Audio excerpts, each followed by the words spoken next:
If you like audiobooks or audio shows, check out a free trial of Audible. Just click the link in the description. This is Mindshock True Crime. I'm your host, Bruce McGuire. And Maxwell Powers. And this is Elisa Lam, the most mysterious case of the 21st century, episode 4, Police Cover-Up.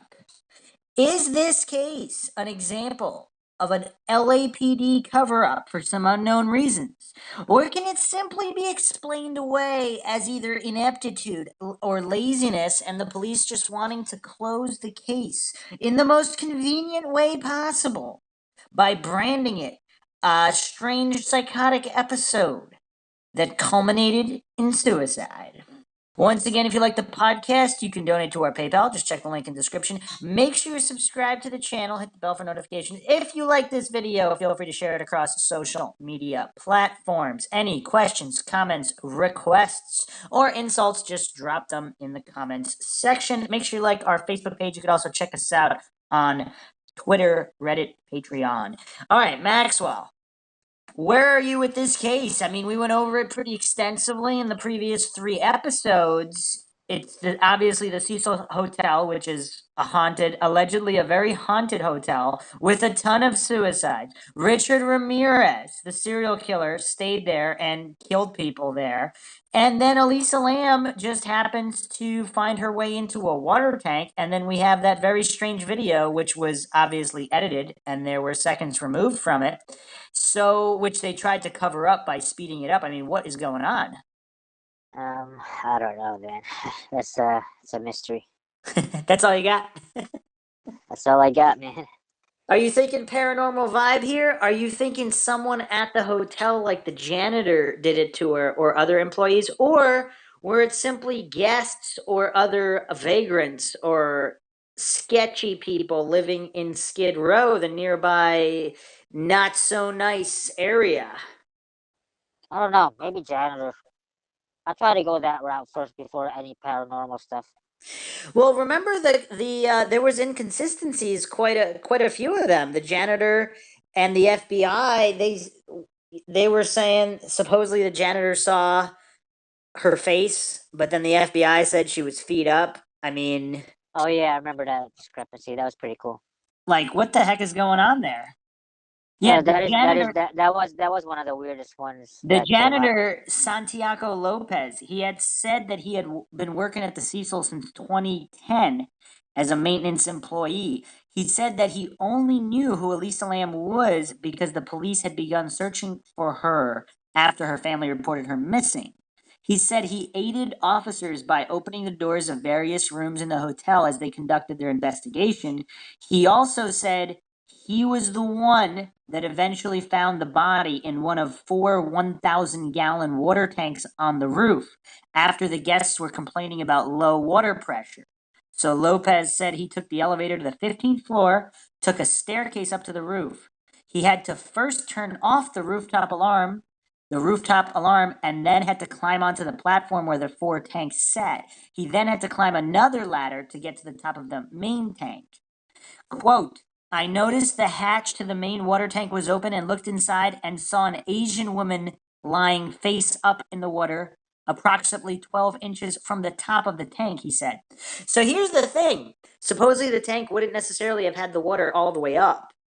And then the other thing is we went over different people that were experienced in this line of work, plumbers and various water engineers and such, or various experts in water systems. And they said that that wouldn't cause low water pressure, especially since there were 4 tanks. So the whole case is suspect. And then supposedly there was flooding on the floor. I mean, there's a ton of inconsistencies in this case. That's why it's so strange. It's like nothing adds up in this case. So can we simply write it off? I mean, even if it was the janitor, like it's just nothing makes any sense. Yeah, I don't know what to think about it. So you have no theory whatsoever. And of course in the hotel elevator video, it looks like there could be more than one person. When she's coming out to possibly talk to somebody, she feels threatened, goes off in one direction. But let's examine the police response. We're going to go into the autopsy a little bit more. And this is an article on thehotelbarclay.com. It's called The Hotel Cecil and the Tragedy of Elisa Lam. It's a very good breakdown, different theories, and especially focusing on the police. It was posted September 3rd, 2017 by Leah Mayette. Some have referred to the Hotel Cecil as the deadliest hotel in Los Angeles, and that distinction is most appropriate.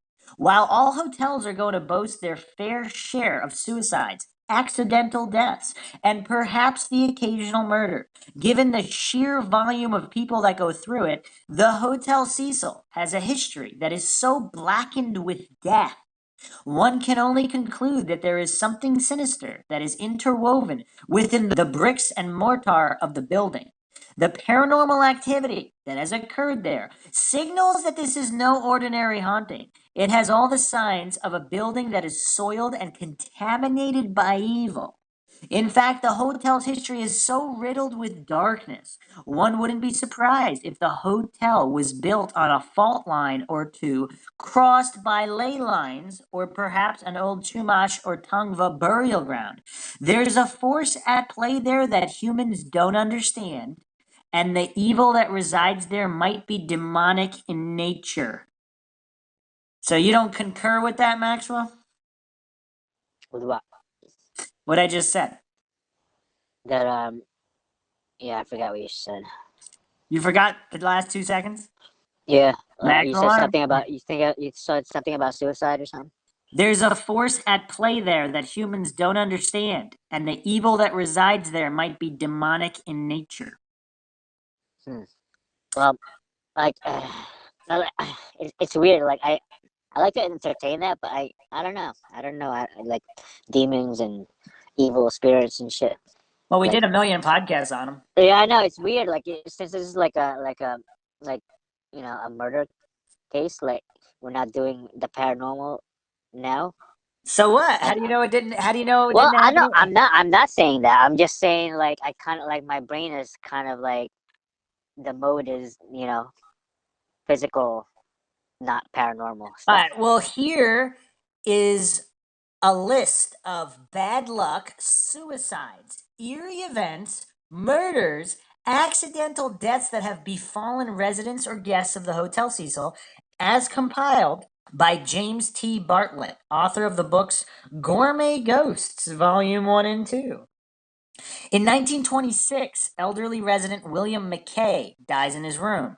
1927, hotel resident Edmund Barrett Jr. was killed in an accident with a small plane. So it looks like, did a plane hit the hotel? That's weird. Huh. The pilot survived.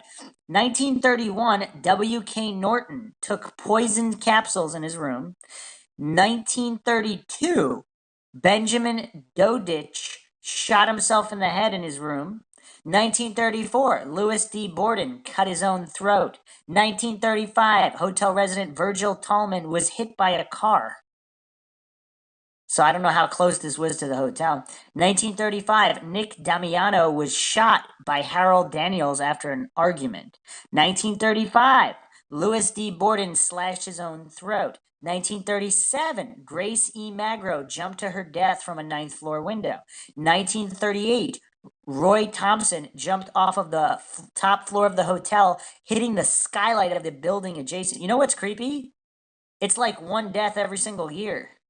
Yeah, that's crazy, dude. That's a good record. I mean, 1935 had three. 1935 had three, and then there was a couple years missing. But starting in 37, we have 37, 38, 39, 40. All right, hold on. Must be crazy working as like the hotel manager or owner. Or Yeah, insane. 1939, Erwin C. Neblett takes poison in his room. 1940, Dorothy Seeger consumes poison in her room. 1944, oh, that's a long stretch. 4 years, nothing. 1944, or at least nothing that was found. Because this is a researcher. There might have been people who died that it wasn't recorded for whatever reason. 1944, or it was ruled as maybe a natural death when it wasn't. Who knows? 1944, Dorothy Jean Purcell throws her newborn baby out the window. 1947, Robert Smith jumps from his 7th floor window. 1954, oh, that's a big stretch of nothing. Wow. Wait, how many years? That's like 7 years. Nothing happened. Then there's 8 years right after that. Huh. And then there's a couple in 1 year. All right. 1954, Helen Gurney jumps from her 7th floor window, hitting the hotel marquee. That's the same floor as the previous year.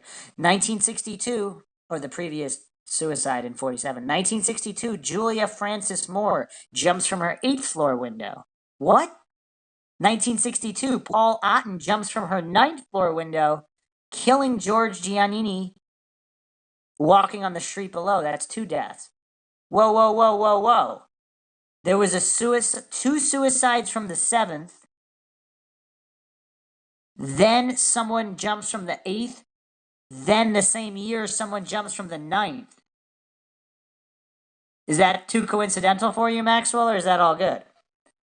Coincidental. 1964, Goldie Osgood, known as Pigeon Goldie, as she often fed the birds at the nearby park, was found in her room at the Hotel Cecil, raped, cut, and choked to death. Then, wow, nothing for 12 years. New record. 1976, Jeffrey Thomas Paley shoots at people with a .22 semi-automatic rifle from the roof of the Cecil, but no one is hurt. Wow. Then nothing for almost 10 years. From 1984 to 1985, Richard Ramirez, the famous Night Stalker serial killer, lived at the Cecil Hotel during his rampage of 13 murders and countless other crimes. 1988, Robert Sullivan checks into the hotel after stabbing his girlfriend to death in their Huntington Beach home. See, I don't that one I don't know if belongs there. Like, if he's just escaping, who cares? Then nothing until 1991, when Johann Jack Unterweger checks into the hotel and kills 3 prostitutes while in LA. And then in wow, that's actually the longest stretch. Nothing happened there from 1991 to 2013. That's a long stretch. That's the longest one so far.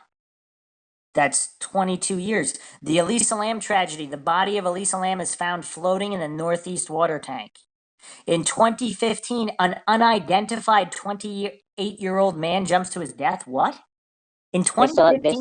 They still haven't identified him? Oh, let me check. According to this article, which is pretty recent. Yeah, how crazy is that? That's a lot of madness for one hotel. I was thinking about the hotel, like suicides and stuff, like how common it is. And I know someone who did that. I only wonder like how many like the cleaning service people, they're the ones who discover the most suicides in the world, probably, because it's so common. What? Yeah, as of right now, I don't see. It looks like he's still unidentified. That's weird. In 2015, there's people who are still identified. Oh, and keep in mind, the hotel just opened in 1927. So, that's weird. Wikipedia says 27, but according to this list, in 1926, the first guy died in his room. He was elderly, so that might not be related. Yeah, it says it opened in 27, but somebody died there in 26. Maybe it's a couple months off. Who knows? Oh, and just as a clarification, in 1940, Dorothy Steiger, the one who ingested poison, she was reported by the LA Times to be near death, but there were no other further reports published about her condition. So it's unknown if she died or not. Were there a lot of I'm not sure if you mentioned this, but were there a lot of paranormal reports too? Or Yes, there's even a photograph of a ghost. oh shit. Yeah, man. Damn. That's weird. Also, the Helen Gurney, the 54 suicide, she had actually registered at the hotel under a different name a week before. You know what's weird though? All of these, so we speculated that if there are demons in the hotel kind of whispering in people's ears, making them jump or take poison or whatever, and they didn't really intend to do so, but they're in a haunted location and they got their minds messed with. What do you think of that theory? We discussed that before. It's interesting. Makes a good story, movie. Oh, actually, this list there's a couple more that are not on this list. This is not a complete list. In 75, an unidentified woman jumped from the 12th floor onto the Cecil second floor roof. So there was at least 16 deaths at the Cecil, either suicide, accident, or murder. Did you say? So this is like an uneven hotel surface. Did you say it? He hit the second floor. Is that what you said? An unidentified woman. So it looks like the second floor has its own roof. Yeah, I don't know. That's what this says I guess. here. I guess it sticks out or something, or Something like that. Yeah, I would. Yeah. one of the photo is like, it looks like just a big rectangular, just a big square I mean, building. I don't really see as that's relevant to anything, but Uh, I think it is, but I mean, they're gonna say that he hit the freaking second floor, and I see the picture. There's no freaking ceiling of a second floor. I mean, I look at this. it I could have look been at the in the photos back, now. though. It could have been in the back of the hotel if he's jumping off Okay, the back. okay. I just wanna imagine this thing. I know I from want. the front. Yeah, from the front, it looks like there's no way to do that. But in the back, the second floor could jut out a little bit. So we're talking, yeah, so we're talking 30, 31, 32, 34, 37, 38, 39, 40, 44, 47, 54, 62, 62, 64, 75, and then 76. Oh wait, that nobody got killed there, but and then Richard Ramirez. And yeah, so it's kind of crazy. There's a lot of yeah, there's a lot of craziness. And in the ghost picture, it looks like it's a male figure appearing to try to jump from the window. You know what's weird about all these incidents? It Here's what my theory is. I think it brings in more business, at the same time pushes away a lot of people. So like the creepy, curious people are like gonna go. They just Oh wanna yeah. they Oh just wanna yeah. scare the hell out of themselves. And then there are others that just so creeped out they stay away by a mile up from away from it. Yeah, it's so this picture was actually shown on the news. So check it out. This is a photo allegedly of a ghost, someone appearing to prepare to jump out the window. This photo was captured in 2014. So this was actually after the Elisa Lam death. What do you think of this photograph? Does it look real to you? Oh, I think it's kind of weird because like it's not showing any reference to to how big it is, to how big the window is, and it looks like they're trying to portray like a human body that fits the whole window. I mean, am I wrong, or like, because I see the arm kind of Yeah, that. it looks I like mean, it's that's a I pretty mean, big. It looks like a pretty big window to jump. I mean, people jump out those windows all the time. So I mean, you well, know, yeah, I don't know. I need some reference here because well, just people. A lot of people have jumped out of their windows, so it's obviously big enough to climb out of and jump. well, I'm just saying, like that picture of that person that's jumping out, it looks like a small person Oh no, it compared looks to like that. he's bent. It looks like he's bent in half at the waist to me. So it looks like the window is about half the size of a person, and he's like, or maybe a little bit more, and he's bending over to fit out the window. That's what it looks like to me. It's so weird. I don't see it. I So see the like article said if you look at the top left corner of the window, you'll see the shoulder of a man. Beneath the shoulder of the man is his two legs extended, fading into the windowsill. Above that left shoulder is the faint outline of a dark round head in the direct left corner of the window frame. This specter is no doubt a capturing of a ghost who committed suicide in the hotel. This article says it's no doubt. No doubt at all. no doubt at all. No, Do you no have any doubt, reflection. Maxwell? I mean, I Yes, think it definitely looks strange. I mean, it looks strange. it does look strange, but I think I don't think it's anything. Okay, so much has been written about Elisa Lam, and with good reason. Her death was by far the strangest, most tragic, and most confounding death that ever touched the Hotel Cecil. Elisa Lam was a student from Vancouver, and she was traveling north up the west coast starting in San Diego. To make a long, troubling story short, Lam checked into the Cecil Hotel on January 26, 2013. She was last seen alive on the evening of January 31st, 2013. That's a lot of 1 3s, Maxwell. That's a lot of 1 3s. All a coincidence? Yeah, If it had been January 13th, 2013, would that be less of a coincidence or still a coincidence? Still coincidence. Okay. Everything's always coincidence according to Maxwell Power.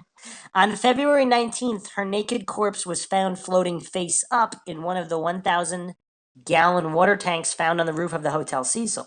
Her clothing had been tossed into the tank with her. The only reason a maintenance worker had even checked any of the tanks was because the residents had complained about weak water pressure and an odd taste, smell, and discoloration to the water supply. Now, once again, we've gone over the water tank expert's testimony that stated that with that size of a tank, there would be no noticeable difference in water pressure, taste, or smell, or discoloration in the water. Anyway, the story of her death spread all over the world, largely due to a haunting security camera footage taken from the elevator of her the last day she was alive. Theories. The LAPD ruled her death as accidental, and the case was closed. The evidence pointed to a bipolar woman having a psychotic break with reality. The evidence, they claim, is present in the elevator footage of Elisa Lam acting strangely and in the toxicology report, as Samantha Oliver summarized in painstaking detail on Reddit. Elisa took at least one antidepressant that day. She had taken her second antidepressant and mood stabilizer recently, but not that day. She had not taken her antipsychotic recently. She had no alcohol or common illegal drugs in her system. There is a very strong risk of mania associated with taking antidepressants alone, not in conjunction with an antipsychotic or mood stabilizer for bipolar disorder. As Josh Dean explains in his detailed article about the Cecil Hotel and the death of Elisa Lam was a paranoid woman looking to hide. The first evidence of this was her behavior in the elevator. She found an even better place to hide in the water tank, so no one found her there for 2 weeks. Whoa. Did we discuss that? Did we discuss her trying to hide in the tank from somebody else? I don't think we did. I'm not sure. And then she died there? That's pretty strange. Huh. I'm going to go over the article because it's actually quite good. This is Josh Dean's article. He posted this October 27th, 2015. So the same year she went missing. So about 9 months afterwards. It started out as a routine missing persons case, but by the time the internet was done with her, Elisa Lam had become a macabre celebrity, a conspiracy magnet, and the inspiration for a TV series. January 27, 2013, 21-year-old Elisa Lam stepped off a train from San Diego in downtown Los Angeles, gathered her belongings, and walked to a hostel on Main Street. It was like most every midwinter day in LA, sunny and in the mid-60s, the kind of weather that makes people never want to leave. Under such conditions, when a warm, low-angle winter sun softens the entire landscape, it's possible to not fully absorb the reality that this 54-block section of LA is one of the city's most troubled districts. Even so, Lam would have passed by evidence: a few old tents pitched under awnings, shelters made from tarps tied up to light poles, and men slumped asleep on flattened boxes. This stretch of downtown is notoriously seedy, home to many of the city's worst addicts and most destitute citizens. The police consider it a containment zone for the homeless. On maps, the area is actually labeled Skid Row, and Main Street, in particular, is its heart. Things are changing a little as developers bring condos, high-end cocktail bars, and 3-digit tasting menus to the neighborhood. But these magnets for gentrifiers stand side by side with the tent camps and soup kitchens. And the old Art Deco apartment towers and high-rise hotels along Main are still largely single-room occupancy establishments where the local authorities stash down-and-out residents. Lamb's Hostel, although the owners call it a boutique hotel, is known as the Stay on Main, and it occupies several floors of just such a building, the Cecil Hotel, a once grand place with 700 rooms over 14 floors that has slid gradually into decay. But Lam probably didn't know any of this. Like many other travelers to downtown LA, she probably picked the place from its innocuous online photos. The rooms look decent enough, and the lobby, adorned with brass and marble, is actually impressive looking. She planned to stay for 4 nights, checking out on January 31st to head to the next stop on what she'd been calling her West Coast tour. Neither the size nor the shabbiness of the Cecil seemed to bother her much. This is what she wrote on Tumblr. It was built in 1928, hence the Art Deco theme. So yes, it is classy, but then since it's LA, it went on crack. Fairly certain this is where Baz Luhrmann needs to film The Great Gatsby. She tagged the post hashtag wee, it's sunny. Lam was Canadian and had spent parts of the previous 3 years studying at the University of British Columbia in Vancouver, but struggles with depression caused her to miss more classes than she'd attended. The California trip was meant as a break from that life, a long planned journey that she'd been calling, quote, my whirlwind adventure, end quote. Her parents, immigrants from Hong Kong, didn't like the idea, but Elisa was comfortable traveling alone. She used trains and buses to get around, checked in every day from the road, and sporadically posted pictures to Facebook. In San Diego, she'd gone to the zoo and to a speakeasy where she lost a Blackberry she'd borrowed from a friend. In LA, she went to a taping of Conan O'Brien's TV show and explored downtown by foot. On the afternoon of January 31st, Elisa Lam walked a few blocks to the Last Bookstore. That's an ominous name, where she bought books and records to take home as presents. She was very outgoing, very lively, very friendly, the bookstore's manager, Katie Orphan, said a few days later. Lam was worried that her purchases would be too heavy to carry around on the rest of her trip. That evening, she was spotted in the lobby of the Cecil. It would be interesting to see who spotted her, because I don't know if that was mentioned. I guess the staff. Then Elisa Lam vanished. 1 week later, on February 6th, detectives from the LAPD's Robbery Homicide Division held a press conference. They were appealing for the public's help in the mysterious disappearance of a 21-year-old Canadian tourist who was last seen at the Cecil Hotel on the night of January 31st. Police described the tourist, Elisa Lam, as an Asian woman of Chinese descent, with black hair and brown eyes, who stood 5'4" and weighed 115 pounds. In a press release, which included a recent photograph of Lam smiling in glasses with hands tucked into the pockets of a pink and blue plaid hoodie, the LAPD said Lam's disappearance was suspicious and may suggest foul play. The department asked for anyone with tips to call. Lamb's parents had become worried about their daughter when she didn't call home on February 1st, breaking her pattern of daily contact. By the time the LAPD announced Elisa's disappearance, her family had already been in town for a few days to help with the search. The unusual part is she was in contact with her parents every day, a police spokesperson said. The contact just stopped. The Lambs were at the press conference standing behind Lieutenant Walter Teague as he briefed reporters. There's been no communication at all, Teague said. That's worried us and the family, so we're proceeding with the investigation. Despite the press conference, the case was fairly low profile. It received more attention back in Canada than it did in Los Angeles, where the suspicious disappearance of a young woman, though not exactly common, wasn't a rarity either. And with no news to report as the days went on, coverage of her disappearance basically ceased. That was until February 13th. Is that ominous again, Maxwell? When the LAPD summoned the public's help again, this time the department released a video. They wouldn't confirm it at the time, but the video was taken by the Cecil's Hotel elevator security camera in the early hours of February 1st. It was, it turns out, the last known footage of Lam, and it was so strange, so creepy, so inexplicable that the release turned the case inside out. The video is 3 minutes and 59 seconds long. It features Elisa Lam and only Elisa Lam getting into one of the Cecil's elevators sometime around midnight on January 31st, sometime after midnight. And once again, supposedly there's about a minute cut from the videotape, and it was sped up. So that is bizarre as well. And we talked about that, whether that was done by hotel security or whether that was done by the LAPD to cover something up. It begins with Lam casually dressed in a red hoodie, black shorts, and sandals.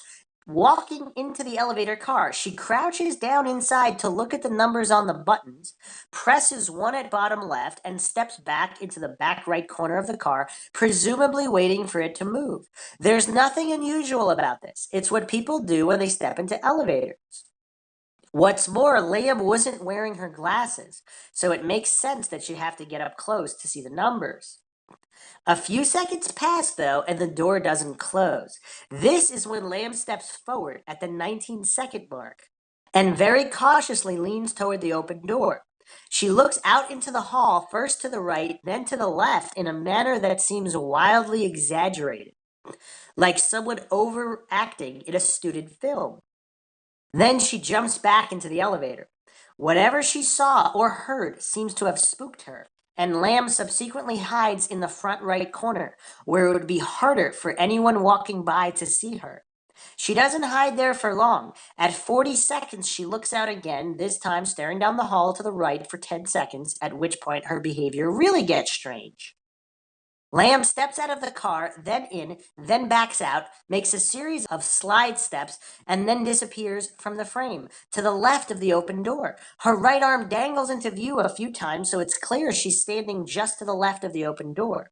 And she stands there until 1:30, at which point she re-enters the elevator with her hands raised and pushes numerous buttons, seemingly most of them, with many punches at the lower left where door close is located. When the door doesn't close, Lamb steps into the hall again and just about the 2-minute mark begins to do the thing that freaked viewers out the most. Lamb stares intently to the right of the frame, up the hall, and begins to wave her hands around like she's conducting an orchestra or trying to wipe away a cloud of smoke in the air. She waves her arms, wrists limp, then wrings her hands.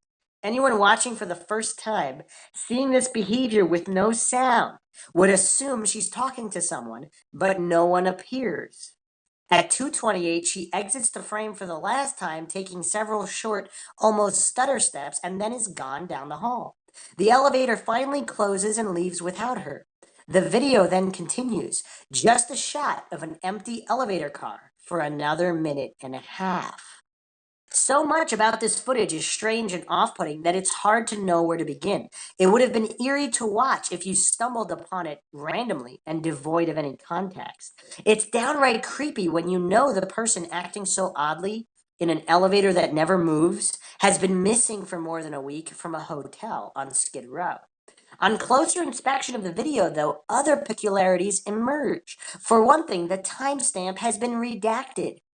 The clip also seems to be sped up, at least a little, although without the timestamp, it's impossible to tell by how much. Finally, there appears to be at least one jump in the tape, suggesting some footage was missing. But again, that's impossible to prove. The LAPD released it without comment or explanation. The result was that the video blew up. It went viral in the US and China, where it received 3 million views and more than 40,000 comments in the first 10 days. There are now dozens of versions of the video on YouTube, some with voiceovers and theories added. The most popular version has nearly 12 million views. Within hours, forums were open and buzzing at Reddit and Web Sleuths, two popular hangouts for the discussion of unsolved crimes, where amateur detectives congregate to pore over clues and trade sometimes reasonable but often ridiculous speculation. In Elisa's case, the early comments circled around two conclusions. Either this missing Canadian girl was under the influence of some illicit substance, or she was flirting with someone who's not seen. Perhaps it was even both. These are not outlandish theories, having watched that footage with no sound, but the way in which theories spiral out of control was evident within the first 10 comments on Reddit, where one user suggested that Lamb seems to be on heavy psychedelics, and points out the papers had reported the next stop on her tour was Santa Cruz, a city which he notes is renowned for heavy drug use. As if LA isn't. From here, the conversation rapidly spirals into the possibility and feasibility of covertly dosing someone with LSD via skin contact. People imagined all kinds of things in the footage. That Elisa Lam was hallucinating, that she was having a psychotic break, that she was playing hide and seek, that she was taken at gunpoint by someone who never appears in the frame. Follow the wrong thread and you could wind up through the looking glass, where theories get truly outrageous. Malicious poltergeists, demonic possession, an assailant using cloaking technology, and even government mind control experiments. Which, by the way, on those last two, there actually is quite a bit of information. And strange coincidences, possibly even strange enough for Maxwell not to write them off as mere coincidences. And we'll be getting to them in future episodes. Dude, that was so weird. It sounded like you were reading an article with my name in it. Many users seized on what appears to be a third foot connected to a body otherwise out of frame at 227. This foot is often cited in arguments for a mystery murderer. If you look closely, it is probably a shadow of Lamb's foot, but many viewers are sure it's proof of another person who was there in the hall calling for Lamb, drawing her out. This is who Lamb's talking to when she's waving her arms around. It's the only possible conclusion. And the owner of this mysterious foot, they were sure, took Elisa and had either killed her or was still holding her somewhere out there, possibly even inside one of the Cecil's hundreds of rooms. 5 days after the video's release, guests at the Cecil complained to hotel management that the water pressure was unusually low, and what little liquid was actually flowing from the taps seemed peculiar. One guest reported a funny taste. Another said that when she turned on the shower, it was coming out black for the first few seconds before clearing up. Like many older high-rise buildings, the Cecil uses a gravity-fed water system. In this case, a set of 4 1,000-gallon holding tanks on the roof. And that's the first place a maintenance worker checked when he was sent to investigate the cause of the water trouble on the morning of February 19th. All right, so hold on a second. If we have 4,000 gallons supplying water, is one human body gonna affect it? It is kind of strange, right? Unless they weren't full, but even then, they'd have to be practically empty for a human body to be tasted, right? I mean, we're talking 4,000 gallons. That's insane. Are you talking about the Elisa Lam case? Because I thought she was like a foot above the bottom or some shit. Well, why would I be talking about a different case? This is the Elisa Lam podcast. Well, that's why I was surprised that you would think that there's 2,000 gallons in a tank, because I No, thought no, there no. was like There's 4 1,000-gallon tanks. That's 4,000 gallons. oh yeah. There's So what's your point with that? I just said my point with that. Out of 4,000 gallons, if water is supplied via 4,000 total Oh, gallons, I didn't know it was like I didn't know it was like simultaneous fucking 4,000 gallons going into the same tube. well, it's probably not. They're probably different. They're probably spread out to the hotel. So certain. I mean, I'm not sure how this specific water system works. Hmm. So even if it's split up, 1,000 gallons is a lot. Yeah.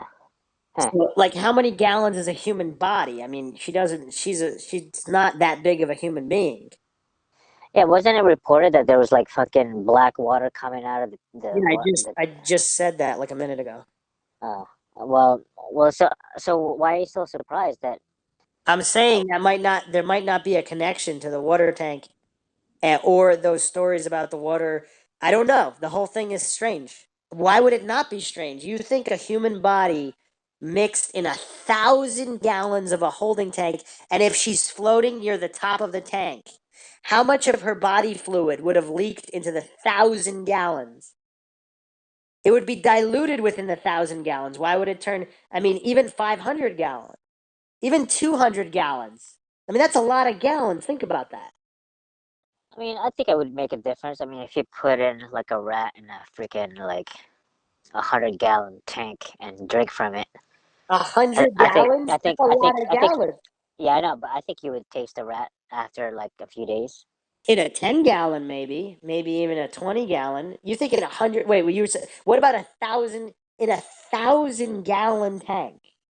Oh, and with a human, so I made a relative scale. So like a rat in 100 gallons. I mean, I think I mean, that's like putting one drop of human body fluid it would be a little in bit water. different. I mean, there's hair like well, you know, I think it would make a little bit of difference. No. Think about it though. It's not like if her body was just liquefied and dumped into the tank, then maybe. But most of her body, I mean, how much liquid was removed from the body? How much I mean, there's not that much. That's like putting one drop in a gigantic cup. Is one drop gonna make a difference in that gigantic cup? One droplet of something? I mean, obviously it depends on what that something is, but one drop in a bottle. Is that going to really change the taste of something? I don't know. Especially when you have that many rooms and like when you let the water run for a little bit, you know what I mean? Like if you're using the shower, you let it run for a little bit. Even if there was like a 1% or a 0.1% difference, there's a lot of guests running their water. So it would be spread out over all the guests. It's not like that 1,000-gallon tank is supplying a single room. If it was supplying a single room, maybe. I still don't think so. I still don't think so because you run the sink, then you run the shower. It gets diluted. It's so diluted. It's not like the body was liquefied and then dumped.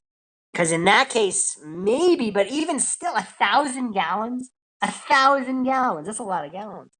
Even if it was half full, that's still a lot of gallons. 500 gallons. Maxwell's not following my line of reasoning. Well, what's your?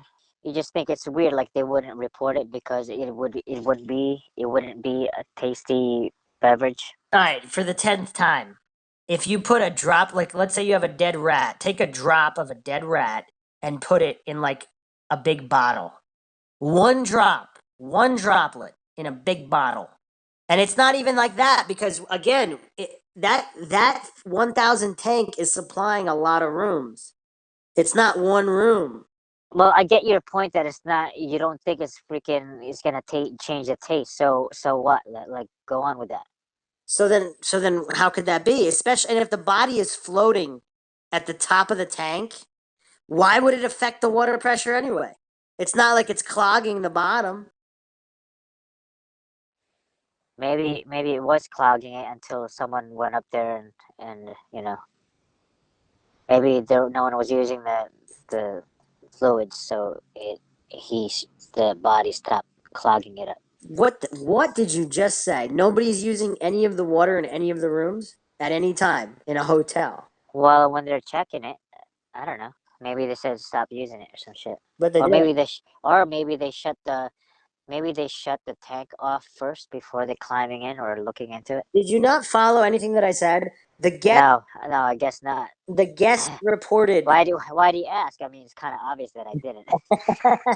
I don't know how. Sometimes you do, but I mean, we're talking about a water tank, so at least that's something. So you obviously heard something because we're talking about a water Well, tank. okay. Well, I didn't hear the rest. So The people reported black water, low water pressure, and funny tasting water. So then the maintenance guy, the janitor, went up to check. So nobody shut anything off. How could it be low water pressure if her body's floating at the top? He opened the tank and found the body floating at the top, according to him. According to okay. FBI, it was upside down, but still not clogging the bottom. So it just doesn't. The story doesn't make any sense. How would that affect the taste? How would that affect the water pressure? I don't think it would. And we went over this in the previous podcast. Experts who've installed and maintained these systems say the same thing. It wouldn't have affected the water. The tank's too big. And it's too diluted. It's going to too many rooms, you know? It's like, think about it this way. You put like a dead body or a dead rat drop in a bottle of water and then pour it into 20 different glasses. 20 different shot glasses. Okay, I got your thing. It's good. Your expert said it. It's good. I get it. Can we move on from this tank flavor thing? So why do you? So what? So does this not boggle your mind as to how this could have been? It doesn't bother me, but you made a good argument, and I agree with you. So let's move on. I'm saying the story doesn't add up. Okay, so by the next day, word leaked out that the worker had found a female corpse in one of the tanks. News reports immediately suggested that the body was Lamb's, but the LAPD refused to speculate, pending identification by the coroner. 2 days later, on February 21st, police confirmed that the body was Lamb's. She had been found near the bottom of a tank that was 3/4 filled with water. Okay, so we're talking 750 gallons and near the bottom, not at the bottom. So it wouldn't affect water pressure because it's not clogging anything. So it was 3/4 filled with water, nude with her clothes nearby. Those clothes, a pair of shorts, size men's medium. We didn't have this detail before. She was wearing men's medium shorts. That's weird. A t-shirt, black underwear, sandals, and a red American Apparel hoodie were a precise match for what Elisa Lam had been wearing in the video. Because the hatch on top of the tank was too small for rescue workers to enter, they used power tools to cut into the bottom and retrieve the body. The process took several hours. Whoa, this is a new detail. How many women wear men's sized shorts? Which leads to more speculation if those aren't her clothes, or at least those aren't her shorts. She's wearing somebody else's shorts. So there was a theory that she was being held captive in a room and then she escaped and went to the elevator.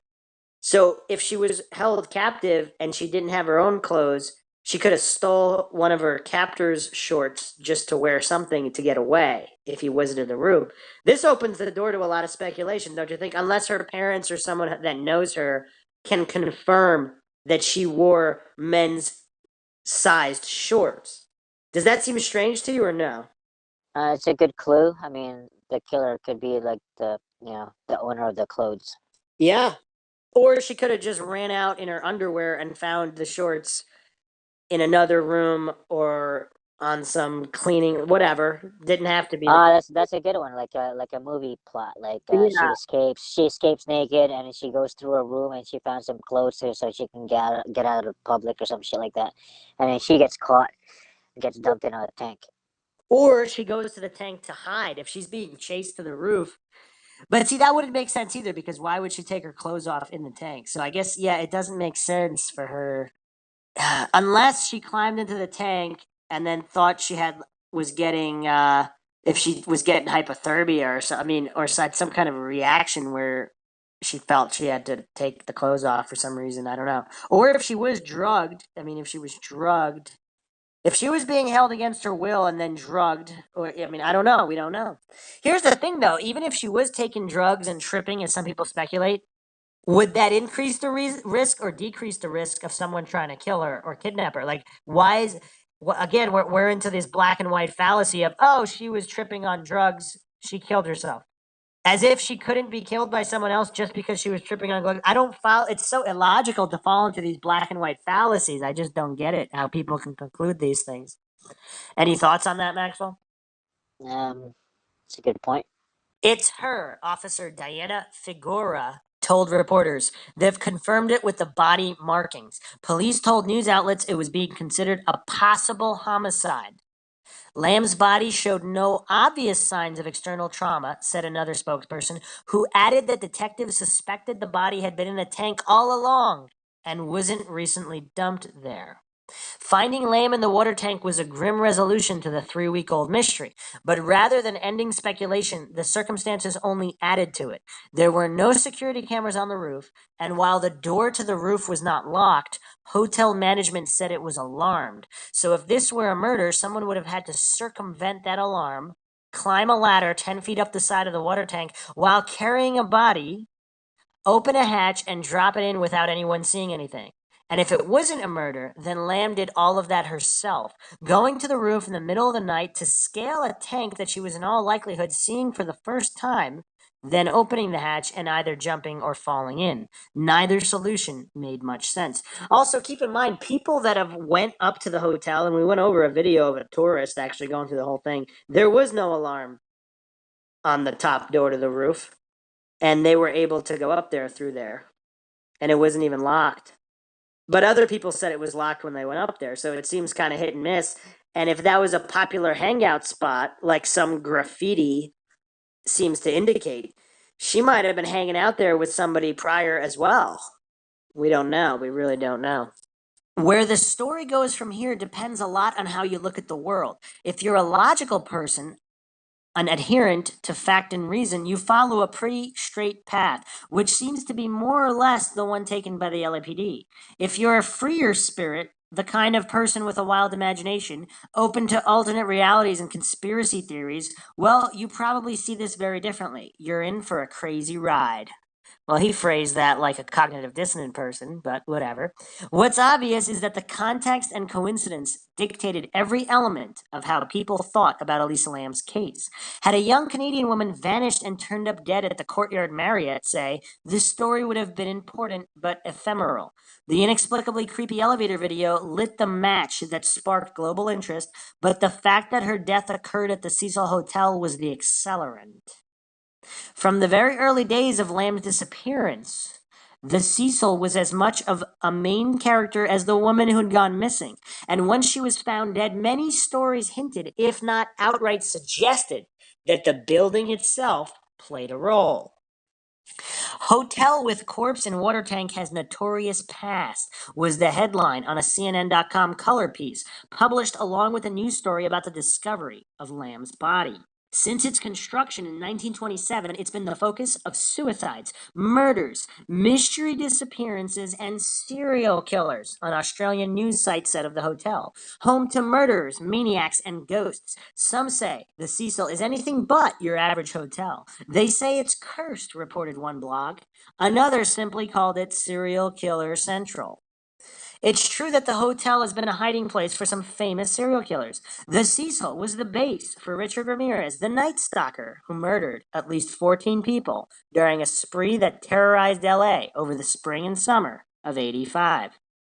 Ramirez would return to the Cecil after a killing and ditch his blood-soaked clothes in the dumpsters out back, then walk into the hotel, either naked or maybe in his underwear, none of which would have raised an eyebrow since the Cecil in the '80s was local tour guide and amateur historian Richard Shave put it to me, was total unmitigated chaos.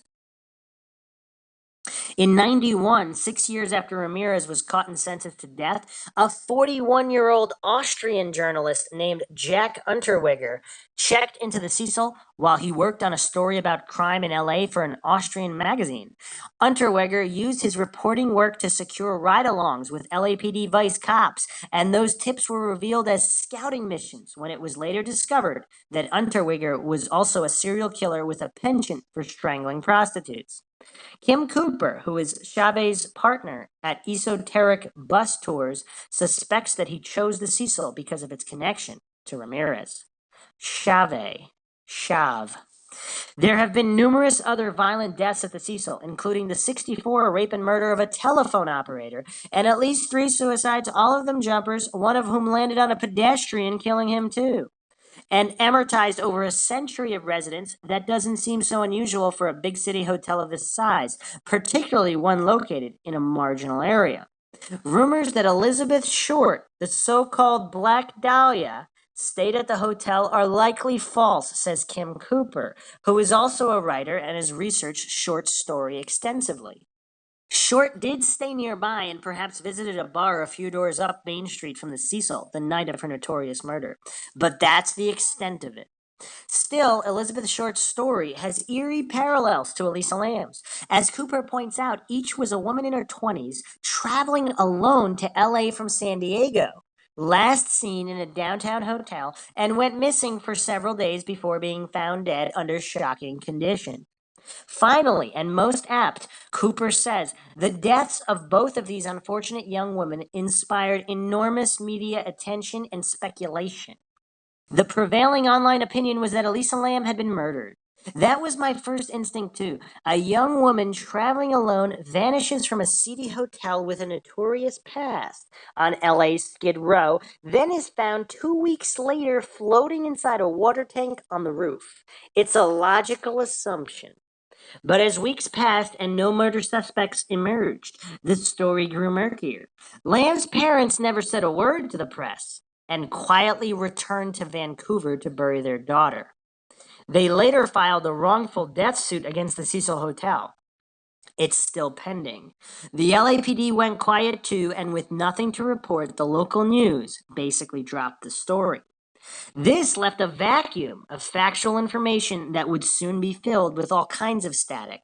To the internet, Elisa Lam's death was an unsolved mystery with an incredibly compelling piece of evidence. The video and forums continued to light up as users traded ideas, shared theories, introduced twists, and identified coincidences. From there was tuberculosis. Around the time of Lamb's disappearance, the Center for Disease Control dispatched a team to stem a TB outbreak on Skid Row. This is the largest outbreak in a decade. The director of the LA County Department of Public Health said, other than its size, though, the outbreak was unremarkable, at least until the internet discovered a jarring fact. The name of the specific test being used to identify potential victims around LA was known as the Lam Elisa. Now, Maxwell, you're not much for coincidences. But what do you think of this one? At the time of Lamb's disappearance is the largest tuberculosis outbreak, and the name of the test to test for TB is called the Lam-Elisa. I think even Maxwell might have trouble writing that off as a coincidence. Yeah, so I forgot how that. I mean, I guess they were looking into that or something. I don't know. It's an acronym. So any epidemiologist will tell you that the Lam-Elisa is the standard test for TB in humans in use all over the world. Its name comes from a combination of liporabinomannan, a cellular marker presented in TB, and enzyme-linked immunosorbent assay, a form of test where the sample changes color if a particular substance is present. Come on, Maxwell. The Lam-Elisa, and we're not even talking about switching a Z for an S. It's exactly her name. Yeah, that's weird. That's all you got? It's interesting though. I mean, I don't know. Like, I mean, how did they name it like that? It's just weird. I think it was named, we went over this, it was named quite some time before, but I just told you it stands for lipoparabinomannan, a cellular marker in TB, and enzyme-linked immunosorbent assay, ELIA. So that comes out Lam-Elisa. Oh, yeah. Also, in Asian countries, the last name comes first instead of the first name. But even still, how can you explain that, Maxwell? Come on, what do you got? I can't, man. Like some paranormal shit. Still, the coincidence was too much for many interested observers. What on earth accounts for the absolutely insane connection between her name and the TB test? Asked one user in Reddit's conspiracy forum, where discussion of Lamb's case spilled over and attracted a new audience. That's way too identical to be a mere coincidence, wrote another. What the F is going on? So the kit for the test was supposedly, I see here that it was in use before 2009. So this occurred in 2013. So I can't find the date of the exact. Oh, actually, here we go. I found something in clinicaltrials.gov that's dated 2007. So yeah, well before 2009. So yeah, this test was not made, a few weeks before. It's been around for a bit. No explanation, Maxwell, huh? No, I got nothing on that one. 2007 is the earliest I can find it mentioned. So there is, so there's a study start date of August 2007 for this Lam-Elisa test. So yeah, bizarre stuff. Then there were the uncanny similarities between Lamb's death and the movie Dark Water, a Japanese horror film remade by Hollywood in 2005.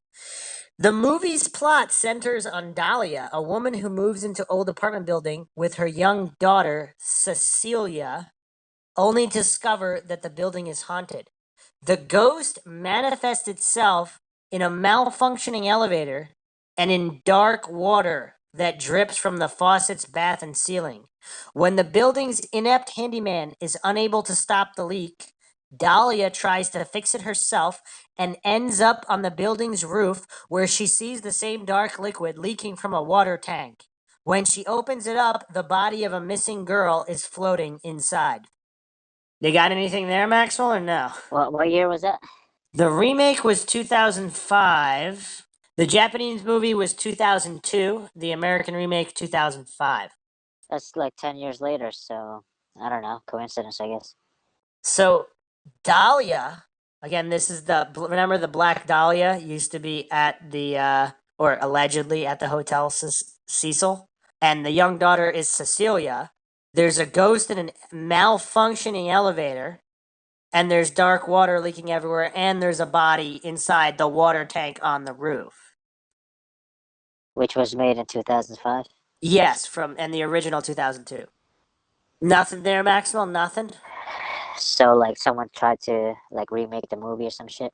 I mean, it's bizarre. We will get. There's actually quite. Some sick bastard. There's actually. Well, we're gonna go down some time travel theories too, because before the scoffers scoff at any kind of time travel theory, there is so much evidence for some paranormal strangeness here.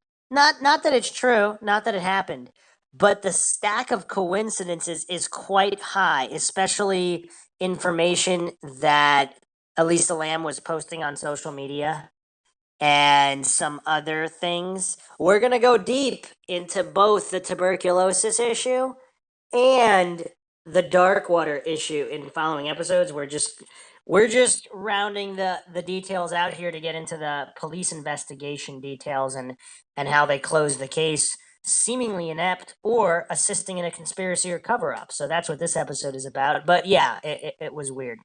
The overlaps with Elisa Lam's story, the plot, the character names, the details are so strange.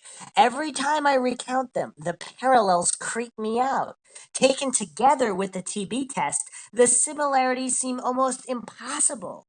You can see how this story metastasized so rapidly. Well, let me ask you this, Maxwell. If all the movie details are a coincidence, what are the chances of the TB outbreak with the test called the Lamb Elisa also piling on to that coincidence? Because if this is a different person killed there, who just happens to have the similar names, whatever, it's fine. But there's no TB test with their name. You can write that off of the coincidence, but now you're talking 2 layers of extreme coincidence. What do you think about that? So, it's cool. I mean, so what's the first layer and second layer? I just said it. So The parallels between the movie Darkwater, you have the Dahlia, the Cecilia, the ghost in the malfunctioning elevator with the elevator video of Elisa Lam, and the girl in the 2005 and then 2015, the same date, like the TB test or whatever. what do you mean 2015? 2013 is when Elisa Lam went missing. 2007 is the earliest date I can find mention of the TB test, but the date of the TB test isn't relevant to what I just said. The name of the test is the last name and the first name of the victim. So forget about Elisa Lam for a second. To understand the coincidence layers, so we have Jane Doe, that there's an elevator video of her acting strangely in an elevator as if interacting with a ghost. Then she ends up in a water tank and there's funny tasting water, there's black water coming from the faucets to ceiling.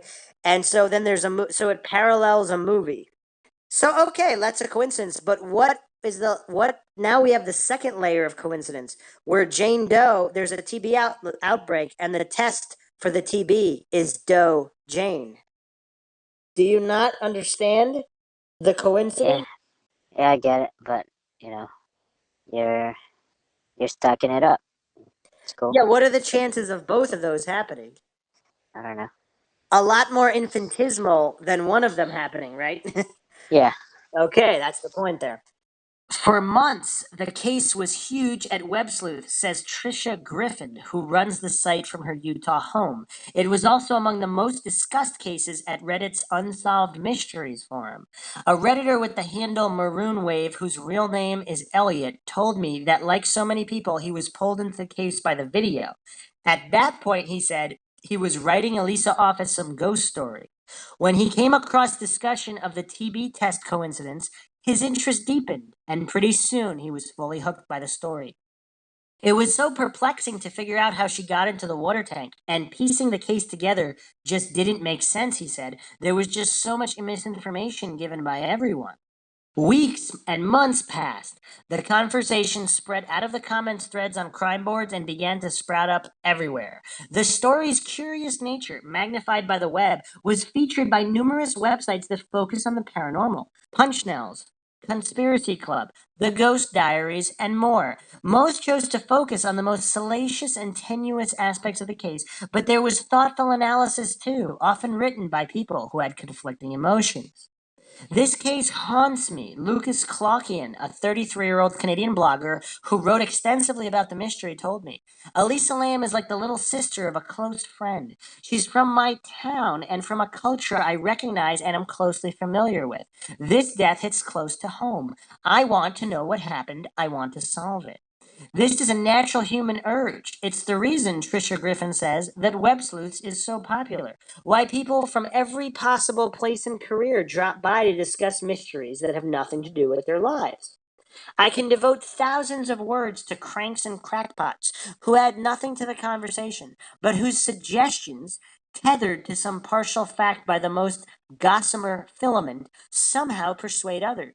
The subreddit Conspiro is one magnet for such people. There, you'll find threads devoted to the Elisa Lam Raytheon connection, as well as government mind control experiments. Yeah, because those never happened, right? MK Ultra never happened. The idea that someone or something, possibly related to the Masons, took over Lamb's mind, compelling her to climb to the roof and get into the tank. You know what's weird? Whether or not that happened in this case, I mean, we're talking Manchurian candidate. I mean, if you're trying to test subjects to get them to kill themselves or whatever, I mean, I'm sure that's going on. I mean, has MK Ultra taught people nothing? Like, however remote of a possibility that is, to just completely discredit it. Like, if you were studying MK Ultra mind control before it was known, everybody would call you silly, right? Like any kind of case you'd point to where it's like, oh, this person might be mind controlled. Like this is a weird, strange coincidence. This person looks zoned out here. This person looks like he got triggered. If you were studying these people that were mind controlled and you concluded that they were involved in some kind of U.S. government mind control experiment, you'd be laughed at pretty hardcore. Then after MK Ultra is admitted, I mean, then what? Were you really that crazy? So the idea that this is impossible, I find a little strange. I mean, possibly very Well, unlikely, but well, I think people still like the majority still has that weird reaction to MK Ultra, like as if it never existed. I mean, I mean, this is cognitive dissonance. yeah, I mean it's still pretty bad. I mean, I try not to, yeah, I try not to get into it with people, but it's just they don't really like to even think about it. So Cognitive dissonance. For many months, there was only this speculation, mostly garbage. At one point, an actual resident of the Cecil, alleged to be a registered sex offender, was named as a person of interest in a popular forum, complete with links to his identity.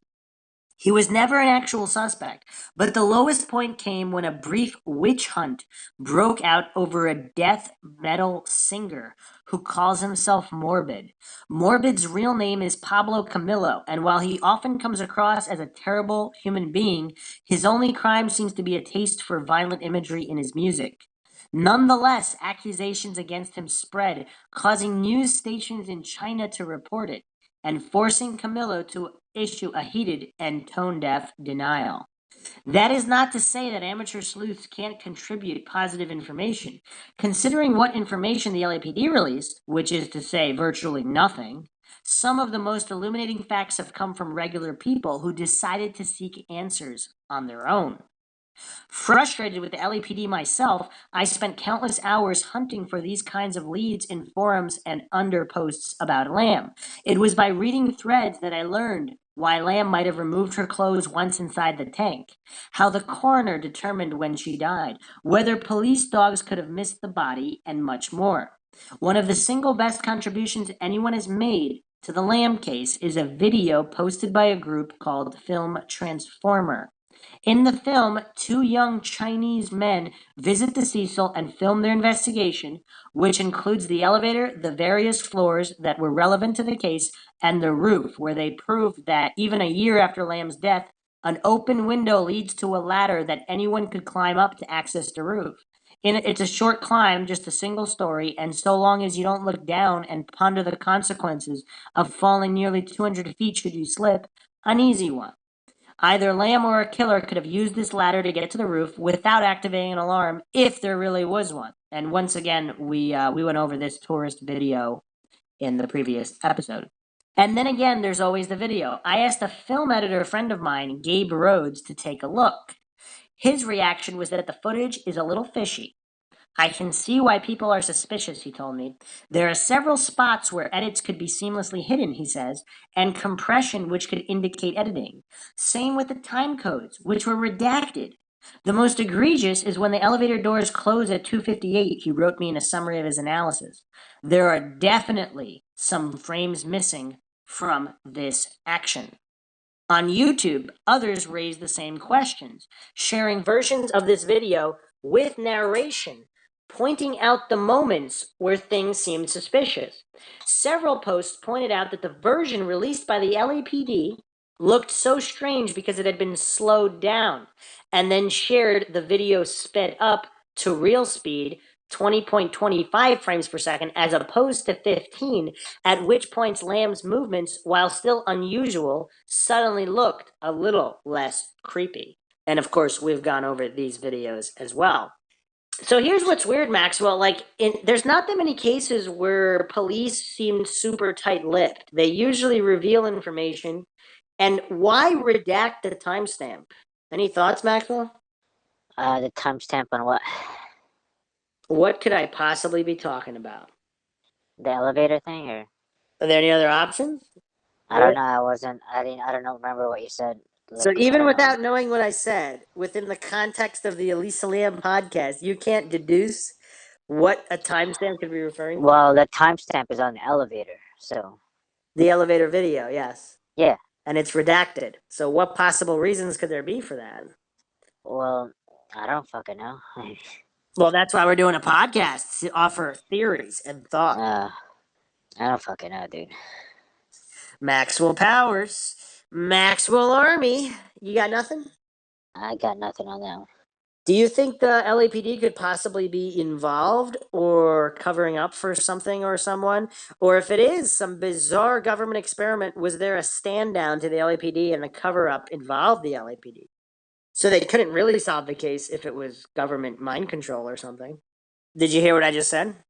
Yeah, you're trying to think about possibilities, but yeah, I don't know what to think about it. Did you hear what I said? Something about the police redacting and shit, and The last statement I just made, if it's a government mind control experiment, how are the LAPD supposed to solve that? They can't solve it. Like if there was a government agent present possibly, or something that gives away some kind of detail to the experiment that they edited out of the video. Then and for whatever reason, they have to redact the timestamp. I don't know why, I'm just speculating.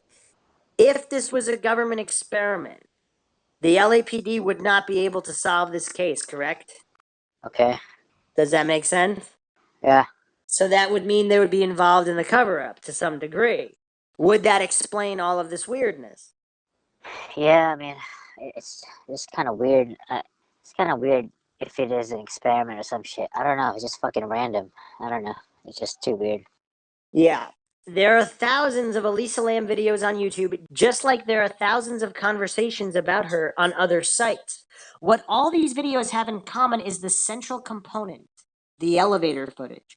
The video release is the single biggest reason that the Lam case became such an internet phenomenon. One with a reach that would boggle the mind of the millions of people who consume news fed to them by the media. The disparity between the reach of the Elisa Lam case online and its presence in the mainstream media is vast. That's the difference between this story and, say, the stories of Casey Anthony and Natalie Holloway. These two involve young women caught up in macabre mysteries that were huge news offline as well as on the web. Elisa Lam is almost entirely a fixation of the digital hordes. And if it was a government mind control experiment, either gone wrong or whatever, they wouldn't want it in the news, right? Because they don't want to they want as little attention possible, right? Yeah. In May, I flew out to Los Angeles to check into the Cecil myself. This is a dedicated investigator. I'm still not sure exactly what I was after. I just read so much about the place that I felt the need to stay there and see it in 3 dimensions. Elisa's death was the last straw for management, and the Cecil's famous sign, which had hung over the sidewalk facing Main Street for decades, was removed sometime in 2014. It's been replaced with one that simply reads, "Stay on Main." The lobby I recognized is basically unchanged from the days of her disappearance. Unchanged, in fact, from the heyday of the Cecil. Art Deco chandeliers dangle 10 feet above the polished marble floors, while brass fixtures and faux Roman statuary decorate the walls. I expected to be creeped out, having read too many stories of the hotel's twisted history. But even after dark, the lobby vibe was more Belgian backpacker than serial killer. Young people who care about ping pong and don't look closely into bathroom corners seem to be the target audience, at least until you get into the higher floors. My room was on the 4th floor, which had both shared bathrooms and suite rooms available for an extra $20 per night. In the days leading up to my visit, I'd been corresponding with a woman named Natalie Davis, who I'd contacted after reading a comment thread under a YouTube video. Davis had spent a night at the Cecil early in the year and was horrified to learn weeks later, when her mom forwarded a news clip about the case, that she'd checked into the hotel the day after Lamb went missing. Davis didn't like the Cecil, and not just because it's cheap. The energy inside the place was so darn heavy and uncomfortable that I just couldn't stand it, she told me. Her experience was in my head as I walked around the Cecil, but I didn't have similar feelings. Mostly, I just found the place shabby.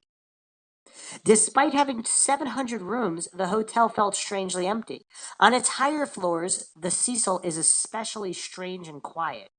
On the 14th floor, where the elevator footage of Lamb was taken, the sound of a man preaching on a religious radio station came loudly through tinny speakers in a hall with maroon walls and white ceilings. I stood still, listening for any sounds of residents, a vacuum maybe, or a sink, or a TV. There was only preaching. That sounds really creepy to me. What about you? It's okay. Guests of the stay on Main are now limited to a maximum of 21 days. That's weird. But many floors in the hotel still house full-time residents. There were at least 100 of them in the last reference I could find, and this mixed use for the building apparently complicated the LAPD's investigation. In the case of a hotel, management can give permission to police to search every room in the building. But because the Cecil still contains so many private residences, detectives would require probable cause to enter any of them. There is no public record that any of them were searched, and detectives declined to address any specifics of the investigation. See, now that the case has been ruled an accidental death, why would they not address specifics now? Because if it's just an accidental death, what difference does it make whether they say, they give details about the search or whatnot? Do you find that kind of strange or what? Like if it was still an open investigation, because it's a closed case. If it was still an open investigation with possible foul play, then that makes sense. They don't want to necessarily compromise the investigation. But if it's a closed case, accidental death or suicide, why would they not discuss specifics unless they were specifically instructed not to? Yeah, I don't know. Good thing you're doing a podcast on the case. No speculation at all, Maxwell. Yeah, I don't know. I got nothing, man. Maxwell Army. I know the police searched the hotel, at least to the extent that they were legally able. I know they canvassed the neighborhood, hung flyers, and scoured hundreds of hours of video. But walking the floors past silent door after silent door, it struck me as a nearly impossible task to definitively eliminate the possibility that the woman you're looking for could be hidden on the other side of any one of them. I walked up the stairs from 14 to 15. At the south end of the floor, a short stairway led up to the door that opened onto the roof, now clearly marked as locked and alarmed. A sign warned that the area was under surveillance, that trespassers were subject to arrest, and there was the risk of a serious injury or death. But there was no such sign around the corner where an open window led to the fire escape.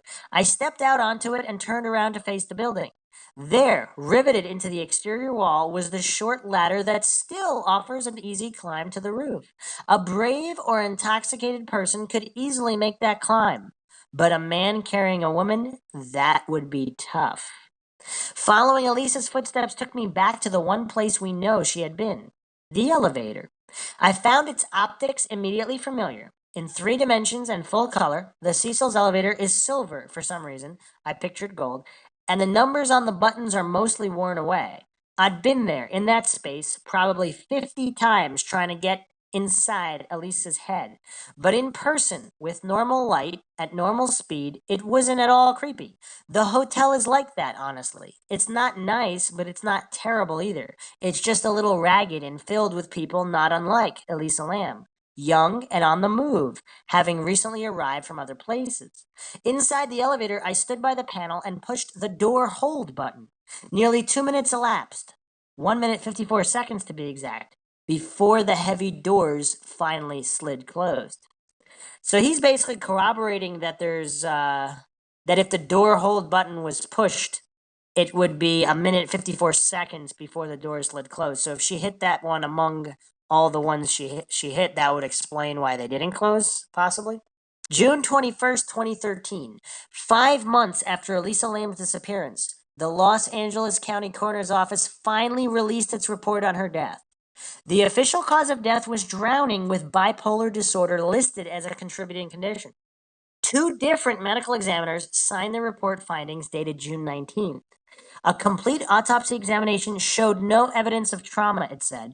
Toxicology studies did not show acute drug or alcohol intoxication.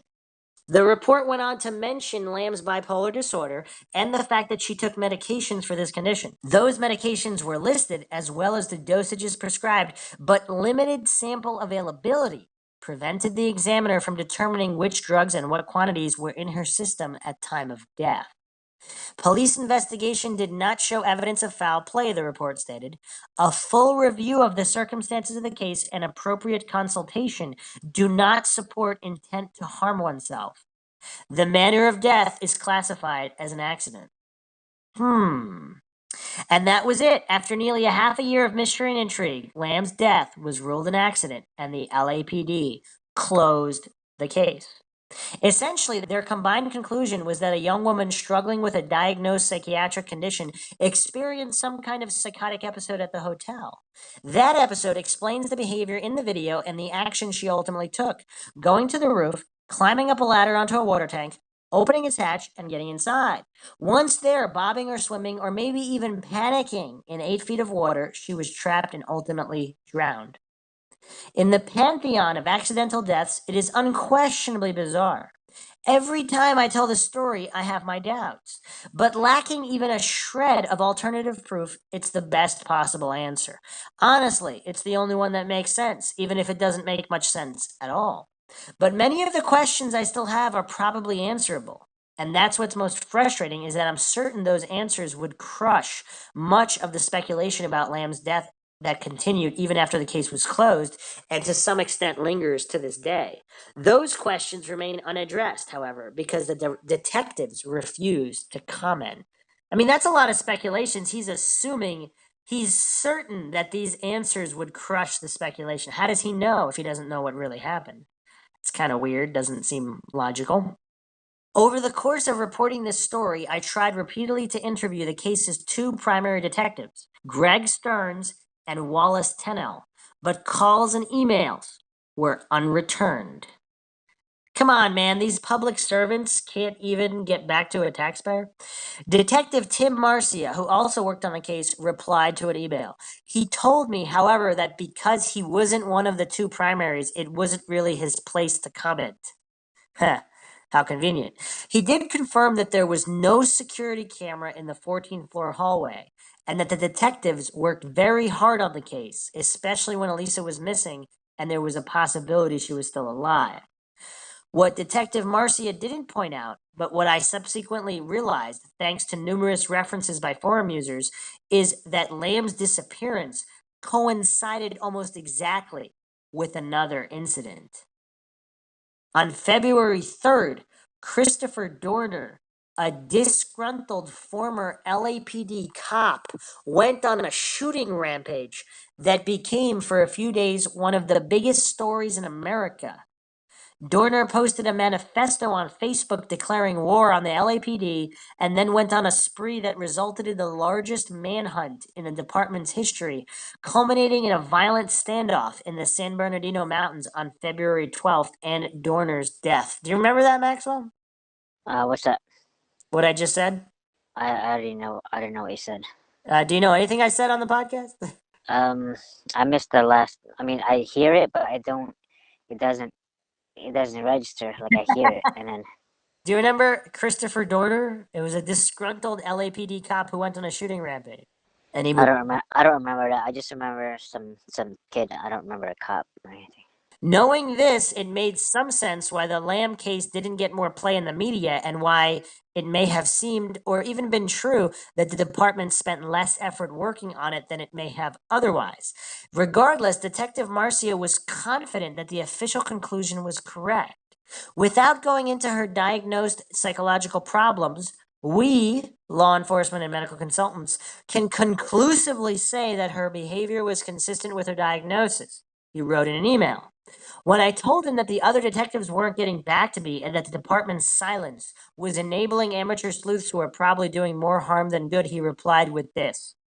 The problem with amateur sleuths is they make their assessments based on the limited amount of information law enforcement provides. The media outlets then manipulate the materials to accommodate their needs, leaving the sleuths with only partial truths. When viewed by someone that wants to support their agenda or conspiracy theory, they will overlook the reasonable probable and jump to the possible.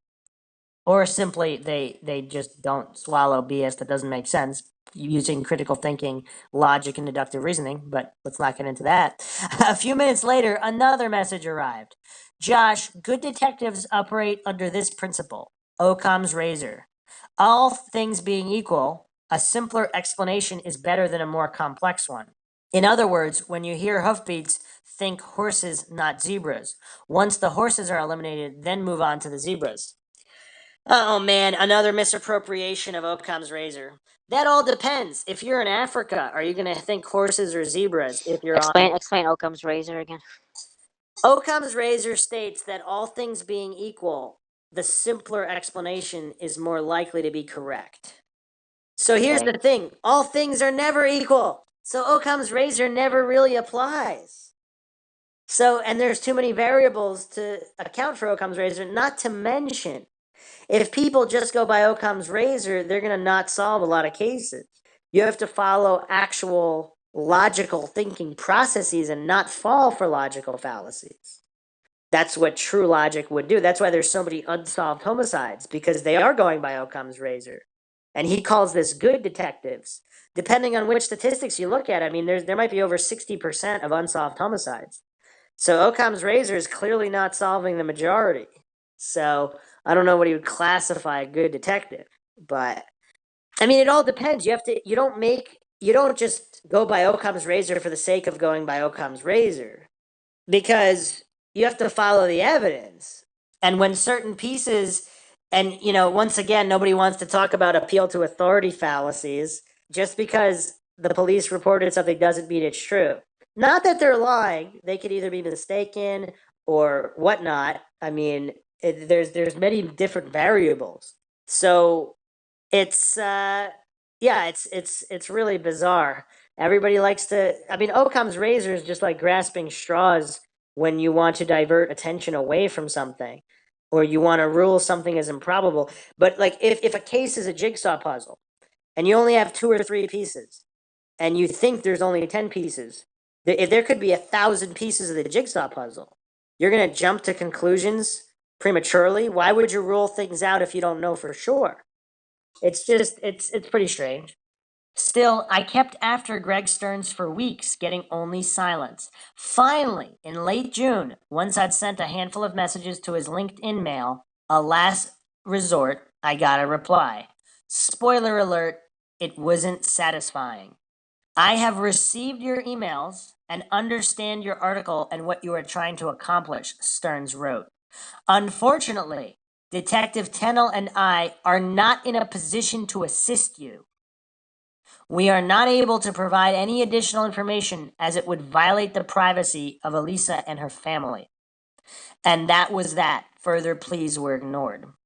So what's weird, it looks like they seem to be hiding behind privacy because details of the search at which rooms they look, I mean, that has nothing to do with Elisa Lam or her family's privacy. Like what the detectives did at the hotel. So it's really bizarre. Not to mention, remember, her backpack and laptop were found in the basement. So not in her room. Remember that detail, Maxwell, or no?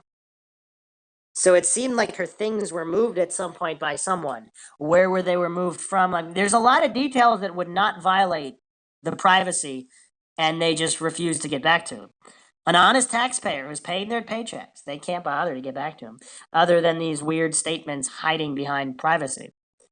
What happens when police departments stonewall you is that you start to get frustrated, and that frustration very easily leads to suspicion, especially when the department has a checkered history, like the LAPD. That's exactly how this case spun out of control. Information pushed into the public domain by the police, the video, sparked interest, but then disengagement from the people in charge created room for wild theorizing. How does redacting the timestamp violate Elisa Lam or her privacy? I mean, if anything, releasing the video is more of a violation of the privacy because you're showing her in last known video if she's acting strange, but they're manipulating the video to make it seem more strange unless someone gave them the video. So if that was hotel staff, if they were somehow complicit, or if that were a government agency, that if they were performing some kind of mind control experiment that went wrong or not, whatever the case was there, they could have provided the video to the LAPD for release. And the LAPD might not have been complicit in the issues with the video. Gotcha. But really, when I sat and stared at my list of questions, none seemed likely to break the case open and suggest a more plausible alternative to the conclusion reached by the coroner, and by proxy, the detectives who wouldn't talk. Others agreed. One was Dr. Drew Ramsey, a psychiatrist at Columbia University who also happens to be a friend. Ramsey has extensive experience seeing and treating patients with psychosis and manic depression. Based on the video alone, his instinct had been that Elisa Lam probably had a psychotic episode that led to her death. He based this opinion on the behavior he observed in the video, the same behavior that launched 1,000 crackpot theories. You know, this kind of ad hominem fallacious name calling. What makes a theory crackpot? That it's unlikely? So once again, the MK Ultra crackpot theories that turned out to be true, or any of the other crackpot conspiracy theories that were true, crackpot doesn't mean untrue. I mean, it could. There's a lot of crackpot theories that aren't true, but it's just this ad hominem. Like this article is just riddled with logical fallacies. What do you think? I agree. Watching this video, this is classical internal preoccupation and psychosis, he wrote to me in an email. Well, by the way, it's also not clear whether he's watching the manipulated video or the video with the regular motion. Watching the video, this is classical internal preoccupation and psychosis, he wrote to me in an email. She is paranoid and looking for someone. She presses all the buttons, takes those measured steps, and has the stereotyped hand gestures. All classical psychosis. Here's the thing, though. What's the classical psychosis being caused by? If it's being caused by a government experiment, then how does that invalidate that theory? You know, I'm thinking about the sped up video thing. I'm thinking they just did it to showcase something more efficiently. I don't know. I could be wrong, but I'm just. I mean, if it's like, how long is Why the video delete? again? Like in real life, like. But they deleted it. Uh, They deleted a section. but okay. Also another possibility. I mean, it might not be true, but it could be just to showcase like something more efficient. Like I don't know. It's just more like editing, like a regular editor that would just edit things that are unnecessary. But I could be wrong. It could be like a freaking conspiracy or whatever. It was jump cuts, so they obviously edited, manipulated the video, and then they changed the speed of the video to make it look like it wasn't manipulated. When I sent him the autopsy report, it confirmed his suspicions. and the medications Lam was taking clarified the picture even further. We have a clearly psychiatric patient with depression and mood instability, at a minimum treated with multiple meds, at the age when things like bipolar disorder and schizophrenia tend to blossom. I heard nearly the same thing from Samantha Oliver, a 29-year-old from the Boston area who recruits engineers for a tech startup, but who might be familiar to users of Reddit's Unsolved Mysteries as the moderator Hammy Sammy. Oliver had been actively moderating the Lamb threads from the onset, and after reading and approving months of mostly ridiculous theorizing, she felt like she had to say something. In June of this year, she wrote a post titled Resolve, with the goal of silencing any remaining skeptics. They call critical thinkers skeptics? Weird. Oliver, I learned, was uniquely poised to have a grounded position. As a moderator for a forum that trades in information about suspicious cases, she knows a true mystery from one that's built on agendas, half-truths, and misunderstandings. But Oliver took an added interest in Elisa's case because she had a deeper understanding of the issues at hand. In 2010, she spent 8 weeks in the psychiatric ward at Johns Hopkins in Baltimore after a series of partial psychotic breaks sparked, she thinks, by use of Adderall. So this guy wants to add the anecdotal fallacy to the list of fallacies in this article. This mystery was resolved, Oliver wrote at the top of her post. The official conclusion that she had a manic episode and accidentally drowned is supported by a breadth of physical evidence as well as established medical opinion, which I have outlined in excruciating detail for your reading pleasure. That detail follows and is indeed thorough. Oliver then concluded, though this case is resolved, I will admit that it's very interesting and unusual. To be fair, according to the wiki, the medical examiners had classified her cause of death as undetermined up until 3 days before the autopsy report was published. Then they changed it to accidental. While I had a lot of fun researching the whole thing, the case of Elisa Lam is not a mystery. It's a tragedy. A tragedy, Ramsey said, that isn't even that mysterious. The evidence is right there in the video. What does make sense is a woman who is very paranoid, who clearly wants to hide.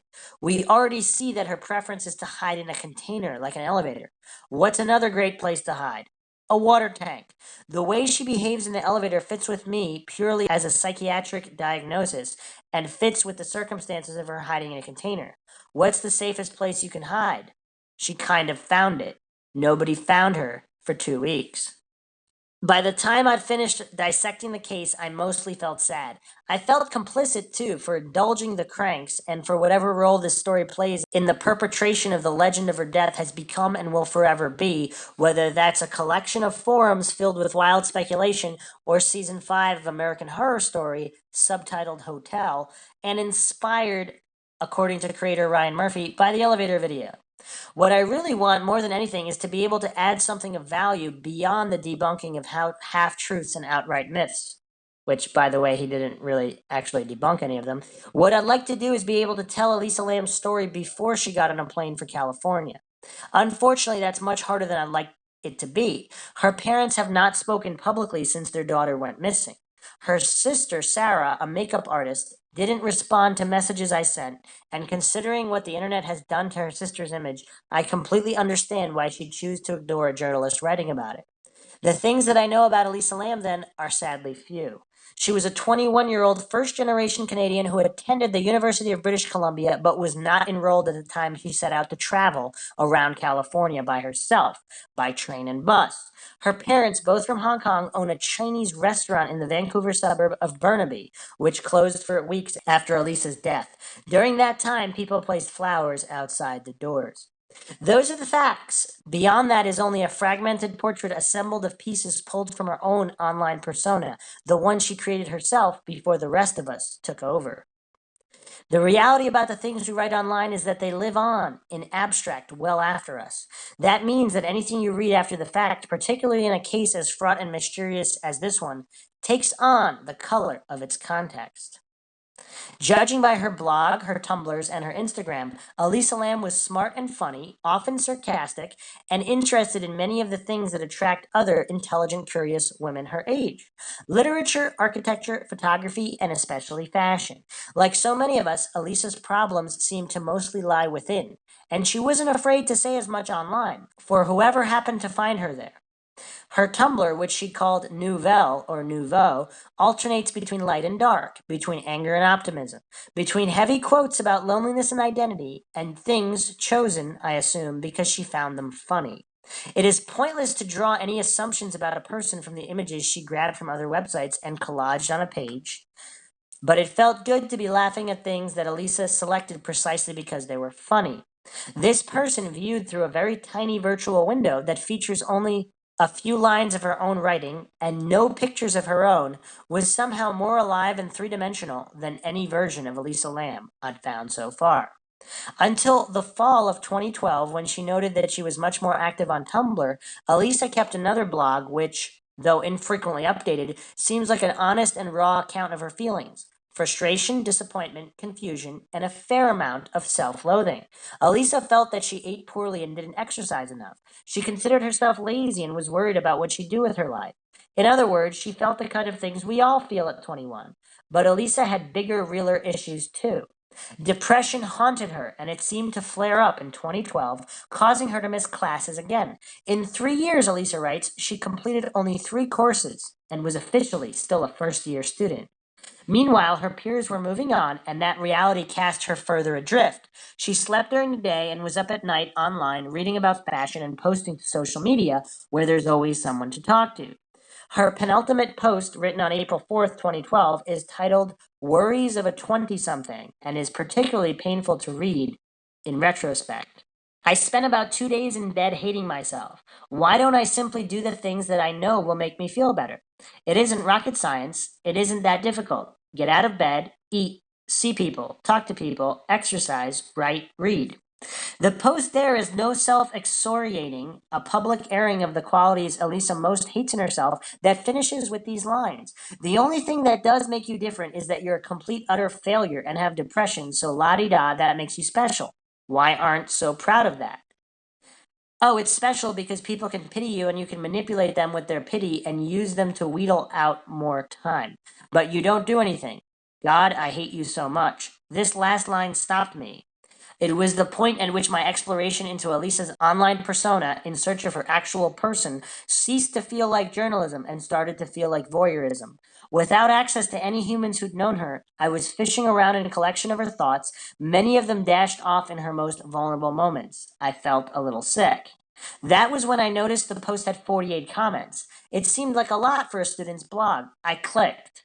The first were left by a concerned reader offering help, written 10 weeks after the post itself. But the next 47 were all written after her death, and the first one, posted March 1st, 2013 at 2:52 a.m., restored my belief that chasing Elisa's internet ghost was a worthy exercise after all. Here's that post in full. Elisa, this will seem stupid to many people because I'm writing to a dead person. I don't know you and we have never met or even knew of each other's existence until your tragic fate. When I first heard of the news and saw your picture, I don't know why, but I felt torn and drawn to you. I became obsessed in finding news articles about the case. I tried but could not let it go. I became obsessed in finding more about you. Now, after reading your Tumblrs, tweets, and this blog, I am at a loss for words because I feel like I am literally staring at a mirror of myself. Your words are the very words I've spoken and typed in my life. Your questions are the ones I've asked myself so many times. Your fears, regrets, and even the joys and cheers. I understand the cause of your depression, as it is for me, the unfulfillment of 2 greatest desires, to be loved, to be understood. You are a perfectionist and you are looking for perfect love, and so much that to the world you seem odd and out of place. This leaves you feeling like nobody understands you. At times you want to be like everyone else, but inside you know you cannot be contrary to yourself. You wonder often, why is it so easy for everyone else? Why is it so hard for you? I hope in death you will still be able to read this letter, because at the very least you would know someone does understand. But even in death you have helped others, because knowing you, now I know someone understands me. My whole life I've asked that question too. If only someone understands me. Understands what I'm going through. The irony of life that I finally found someone who does, and she is gone. My only regret is not finding you sooner. Sigh. God bless you. Good journey. It's easy to grow exhausted and be demoralized by the internet. which seems to enliven all of world's worst humans, providing a bullhorn for hatred and anger to be spewed with no repercussions thanks to anonymity and the ease and safety of yelling at a screen by typing capital letters on a keyboard. Online, it often seems as if everyone is a bully. Or if they're not bullies, they're cranks who do wrong even when they're trying to do good, as is especially true of people who contribute to message boards about unsolved crime. Too much zeal is a dangerous thing, as when Redditors fingered the wrong backpack wearer in the immediate aftermath of the Boston bombing, or when they accused a death metal singer of involvement in the death of a young woman no one knows. But reading the comments on Lamb's blog under a passage that was so raw and honest that I'd felt bad reading it was an important reminder of another thing the internet offers: community. These comments were left by passerbyers who came because they were curious and stayed because they'd found company. One anonymous writer shared a story about how the death of a friend brought together many people who had drifted apart, which is a specific way of conveying the message that even the absolute worst things can bring some good. Up until the end, I was still hearing from Elliot, the 16-year-old high school Reddit user who couldn't shake the particulars of the case. Like me, he was trying to create a picture of who Elisa Lam the person was. And like me, Elliot's interest shifted after reading her blog. Instead of looking at the story as entertainment, he started thinking about who Elisa Lam was when she was alive, he said. That's what kept bringing him back. Elliot was so obsessed with the case, but now felt a deep connection to her, and thus wanted to know how she died and why she was acting the way she was acting in the video. More than 2 years later, he's a little embarrassed to recall the time when his interest was more impetuous. In retrospect, that seems wrong. Too many approached her case like some horror or paranormal activity movie, he told me. Everyone thinks that just because she stayed at a hotel that past serial killers have stayed in means that she was murdered, when facts do not point to that. Like me, he was trying to redeem the story in some small way. I want her legacy not to be remembered as the girl who was decomposing in a hotel's drinking and showering water. I want Elisa to be remembered as a girl who was incredibly honest with herself and the world. I want her to be remembered as the girl who loved reading Gatsby in French, loved learning new things, and had an exquisite taste in fashion. But I also want her death to be remembered as a tragedy because we lost someone who would have made a difference in the world. Essentially, Elisa's is a tragic legacy because it wasn't until she was found dead that she finally became alive to the world. So what do you think, Maxwell? I don't know. It's an interesting case. I would also criticize his entry, as a lot of these unsolved cases that were kind of inept police closed wrongly or covered up for whatever reason, and then they hide behind Occam's razor without understanding Occam's razor. Does Elisa Lam deserve justice if there was foul play involved? Just writing it off and swallowing the official story without asking the real questions. He said too much zeal can be a bad thing or not a good thing. I mean, obsessed is what the lazy call the dedicated, right, Maxwell? Wait, say that again. The lazy is what? Obsessed is what the Obsessed is what the lazy call the dedicated. yeah. A truly dedicated researcher will have plenty of zeal. There's no such thing as too much zeal. And here's the thing. I mean, in all of these cases where you have examples, see, again, Occam's razor is always misapplied because that caveat, all things being equal, the simplest explanation is usually, not always, usually the most correct one.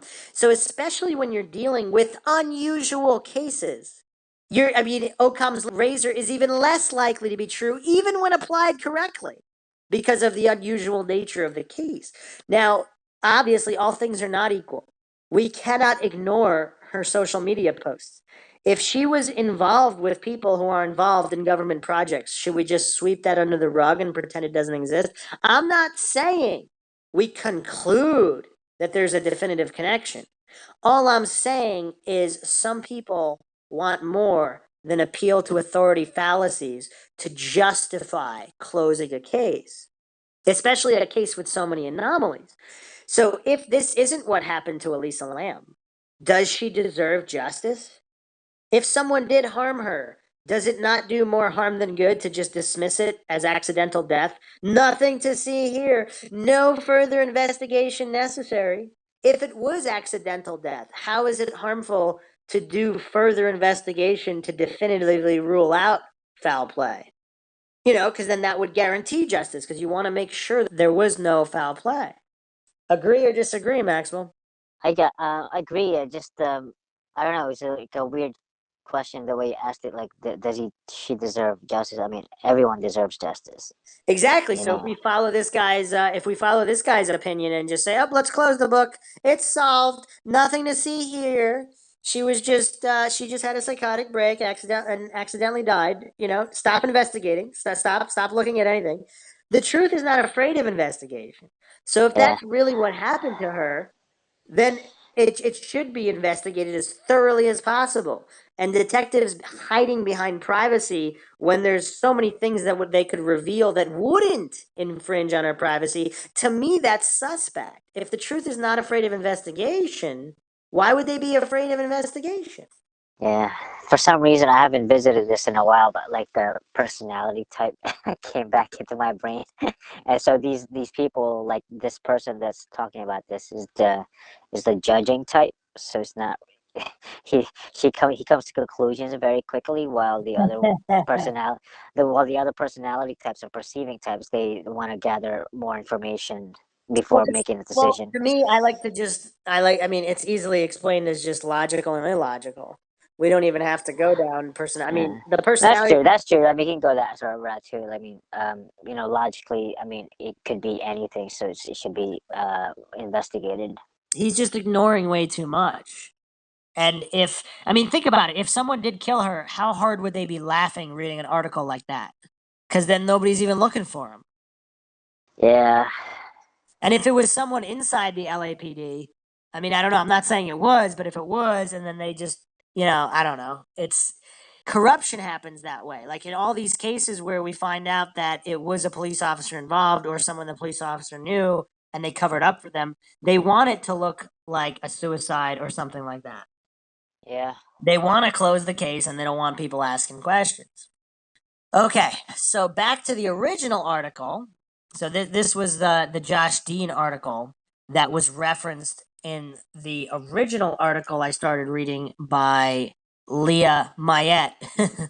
So she referenced the Josh Dean article. As Josh Dean explains in his detailed article about the Cecil Hotel and the death of Elisa Lam was a paranoid woman looking to hide. The first evidence of this was her behavior in the elevator. She found an even better place to hide in the water tank, and no one found her for 2 weeks.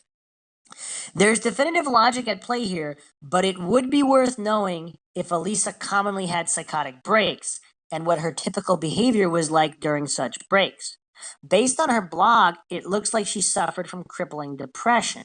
According to CBC News British Columbia, Lamb was first assigned to a communal room, 506B, but that the other guests in the room complained of her odd behavior, thus forcing the hotel to move her to a different room. This detail fits in nicely with the theory that Elisa had a mere break with reality and climbed into the tank herself. So before getting to that, supposedly Elisa Lam did not have a history of psychotic breaks or episodes. So it looks like Leah Mayette did not know that. It was, I don't know if her family said that, but that was in articles we had gone over. So she does not have a history of psychotic breaks. So this would have been the first one, unless those people are lying. Okay. That's a good detail to Yes. have. So, main problems with this theory. It reeks of blaming Lamb's mental illness for her unfortunate death and is founded on the oversimplistic notion of, well, crazy people do crazy things. It ignores the inherent body language of the video. After much review, I think it's clear that she's playing a game with someone. This clip shows the elevator footage not slowed down as it was when the LAPD released, and it looks more flirtatious, and one can see her clearly smiling. Once you notice that, it undermines the idea that Elisa was just an anxious person, breaking with reality, looking for a place to hide. It ignores the two men. Elisa was spotted on the hotel surveillance tape an additional time. We did see her come in with two gentlemen. They had a box and gave it to her. She went up in the elevator. We never saw them again on video. And that was from a police officer. We went over that detail in the first couple episodes. We cannot ignore that detail. So, again, in the Josh Dean article, his cognitive dissonance or whatever, his straw manning at it wasn't anything crazy or there was no foul play, Normally, I mean, the people that are last seen with a victim, they need to be investigated. So, and how would investigating them or even mentioning them? Obviously, that doesn't violate Elisa Lam's privacy or her family's because police already mentioned that. So, but they never mentioned it again. That was in one report, never mentioned or referenced ever again. I mean, this is the stuff of really creepy urban legends. Two men showed up with a box and gave it to her. And then the box disappears, and then she's in the elevator however time later. I mean, that's one of the smoking guns in this case, I think. Like, cause that's insane. Normally, the last people to see, and they're two men. Were they identified? Were they interviewed? Without knowing any of this, how can we conclude anything? Yeah, good point. Yeah. Okay. It ignores the fact that she's wearing black colored men's shorts, size medium. Elisa's online presence clearly shows that she's into fashion. This provokes the notion that perhaps they weren't hers. Perhaps they belonged to someone she met at the Cecil. In fact, one blogger even suggested that her outfit looked like post-coital apparel. It ignores the fact that the autopsy states that Elisa had, quote, the anus is edematous and showing pooling of blood in the subcutaneous tissues surrounding the orifice. This is a wound not uncommon to sexual abuse or trauma. The online South African newspaper, the Daily Maverick, spoke to 3 doctors, all of whom opined that the evidence was suggestive of trauma. One said it was highly likely that there had been a sexual assault. A second said that it was uncertain, but at the very least, it warranted further investigation. Daily Maverick reached out to a forensics expert, Dr. David Klatzow, with a copy of Lamb's autopsy, and his assessment said that given the lack of extended evidence, the autopsy had little context and that it was challenging to determine what had happened. I agree with that as well. So if you can't determine what happened, why would you rule it an accidental death? Obviously, Josh Dean doesn't possess the logic to follow that line of thinking. Klatzow's reading of the autopsy was a little bit more nuanced. He explained that in the absence of further evidence to give context, it was difficult to ascertain exactly what had happened. It is strange that the cause of death was initially listed as unknown at presumably the first autopsy, he told Daily Maverick. Klatzow did state that the bruising in the anus could have been a result of the body's advanced state of decomposition and have a non-traumatic cause connected to it. So basically, given the lack of further evidence, it is difficult to pin down where the perineal hematoma that Lamb possesses came from. It ignores the physical evidence that was probably left at the scene of the crime, was probably blown away by wind or washed away by rain. Detective Wallace Tennell, who was assigned to the case and has had a career of over 35 years with the LAPD, claims, quote, "It was in my opinion that she climbed in on her own. And my partner and I tried to figure out how somebody could have put her in there, and it's difficult for someone to have been able to do that and not leave prints, not leave DNA or anything like that. So she climbed in on her own." Right, her body was in that tank for almost 3 full weeks. Any physical evidence left at the scene of the crime was probably destroyed. Have these police officers never heard of absence of evidence is not evidence of absence? It seems Probably not. it seems a detective should know that. I mean, that's kind of basic logic. It's in the best interest of the LAPD to rule her death as accidental, as they weren't in any position to find her killer. Claiming that Elisa Lam climbed into the tank herself is the best public relations answer. They don't have to spend money, time, and resources locating an elusive killer who will now be impossible to find given the lack of evidence, and the rest of the city can sleep peacefully, thinking there isn't a psychotic killer on the loose. How's that, Maxwell? Do you think that's a logical conclusion?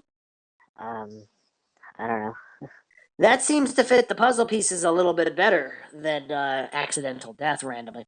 My theory: the inherently dark energy of the hotel. Oh, and keep in mind, the author of this article says that that photograph of the ghost is definitely. What did we say? What did she say about it? She said, the specter is no doubt a capturing of a ghost who committed suicide in the hotel. So not only the capturing of a ghost, but one who committed suicide. Okay. So this is her theory. The inherently dark energy of the hotel attracted yet another sociopath. Perhaps one or both of the men who gave her the box on the earlier surveillance footage.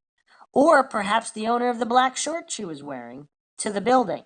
While it appears as though Elisa is having some sort of psychotic break in the elevator surveillance footage, she's actually playing a game with her attacker.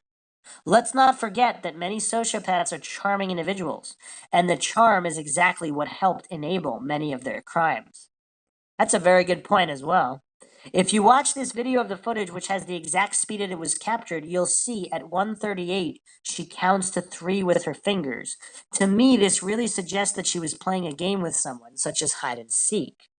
And yes, her movements at 1:29 are still weird, but again, we can't see into the hallway. Maybe there's someone else there that she's interacting with. Many old hotels don't have surveillance cameras in the hallways, just in elevators and lobbies. So we may never know what was going on there for sure. But what looks like a psychotic break is actually just a lighthearted game with her killer before he lures her out to the roof. This theory is supported by the 2 men on the surveillance camera seen giving her a box, the black men's shorts she was wearing, the fact that she was found naked in the tank with her clothes thrown in there with her, and the perianal hematoma found in her autopsy. I also personally believe that when life hands us mysteries, the universe provides clues. Often these clues take the shape of odd coincidences. First clue from the universe. This is pretty bizarre. Fecto or expletive her summa. Latin. In fact, she was a see you next Tuesday. Actually, she was an expletive. The graffiti written by the water tank where Elisa's body was found. I don't think this was left by Elisa's killer. In fact, I don't even think there is even the remotest possibility that that happened, particularly when you consider the following. Also found in a remote part of the same roof is other graffiti that's hard to make out, but it says 2012 on it. This is the same graffiti, presumably tagged by the same individual group, except in this one, the phrase is out of order and it is dated 2012. As we know, Elisa Lam's body was found in the beginning of 2013. The graffiti is still unfaded and unweathered, so I don't think it had been up there a full year, but clearly predates all activity related to Elisa. I do, however, think that the fact that we have the coincidence that one piece of graffiti ended up so close to where Elisa's body was found is a sign from the universe of foul play in connection with her of a sexual nature. This is only heightened by the fact that on the last day she was seen alive, she posted this on her Tumblr. Expletive again. It was odd how men used that word to demean women when it was the only part of a woman they valued. Now let's take a look at this incident of synchronicity again, side by side. It's reasonable to interpret this incidence of synchronicity as the universe speaking out to us and giving us a collective nagging feeling that the conclusions the LAPD reached do not make sense, and that yes, there was certainly some foul play at work. The second clue from the universe. During the time when Lamb's body was still yet to be located, there was a severe outbreak of tuberculosis in downtown Los Angeles. The Los Angeles County Department of Health said it was the largest outbreak in over 10 years. The standard test used to determine if someone has tuberculosis is called the Lam-Elisa test. It stands for lipoarabinomannan enzyme-linked immunosorbent assay. So this means that during Elisa Lam's disappearance, tuberculosis test kits, which bear the inversion of her name, were being opened, used, and analyzed a few blocks away from the scene of the crime. So many people have wondered about the significance of this strange coincidence and what it all means. And I agree, it is truly confounding. Here's how I interpret it. Tuberculosis is present on LA's Skid Row to some extent at all times. What's significant is that during the time of Elisa's death and disappearance, it went from being present to a full-fledged outbreak. So much so that the Lam-Elisa test had to be used repeatedly. So in my opinion, the universe isn't putting emphasis on tuberculosis. They are putting emphasis on the test. Where is there a test that plays a role in the mysterious death of Elisa Lam? That would be the rape kit. The forensic consultant who performed the autopsy on Elisa Lam writes, I collected hair, fingernail, pubic hair, and sexual assault evidence kits. Coroner investigator Kay Jagerlander released the watch and hotel keycard to the Los Angeles Police Department detectives. On the following pages, the autopsy confirms that a rape kit was collected and details it. 1. Sexual assault evidence kit. A. Oral swab set and slide set. B. External swab set and slide set. C. Vaginal swab set and slide set. D. Cervical swab set and slide set. E. Rectal swab set and slide set. The results of the rape kit were never released to the public. To me, that's very damning. If the results of the rape kit were inconclusive, there is little doubt that Forensic Science Center would have stated exactly that. Instead, they said nothing as they swept this evidence under the rug. Some have argued that perhaps the rape kit was never analyzed. But given how high profile this case was, that would be either an example of pathologically bumbling incompetence on the behalf of the Forensic Science Center or willful denial or ignorance. For example, if the LAPD knew the rape kit was going to create more questions by showing the DNA of an attacker they had little hope in catching, it would be in their best interest not to analyze it. However, given the circumstances, I bet the rape kit was analyzed, and I bet it did demonstrate evidence of a third party. How can we be certain of this? The following findings mentioned in the autopsy report are enough to create reasonable doubt that Elisa Lam climbed into the water tank herself. A sand-like particulate attached to the fabric. Are we supposed to assume there is sand on the inside of a water tank? To me, this paints a picture of a girl pushed down on the floor of the roof where her clothes picked up debris contained there. Although I do suppose she could have fell and stumbled if she was having a psychotic episode. She could have maybe fell and stumbled and then climbed into the tank if she climbed into the tank. So, I don't know 100% on that. Consider the following excerpt, which explains that it's not just sand found on the clothing, but small, flat, whitish, and fragile flecks of unknown materials were on or throughout all the clothing, and several dark hairs or fibers, at least several inches in length, were noted on a couple of the garments.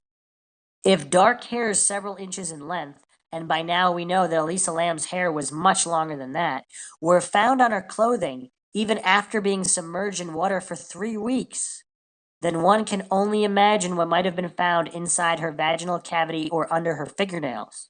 If you have any lingering doubts about this theory, just consider this. Jason B. Tovar and Yulai Wang, the medical examiners who performed Lam's autopsy, were clearly ambivalent regarding the cause of death. They had to check one box, and it looks like they initially selected could not be determined, and then changed it as their final answer was the one which would be more convenient for the city. This theory creates more questions than it answers, and the person who had a direct hand in Elisa's death and the tossing of her body into the water tank is still unknown. Even so, Elisa Lam's name needs to be cleared, as the story of her life is forever entangled in the story of her death. And no fiber of my being believes that she willingly climbed into that water tank.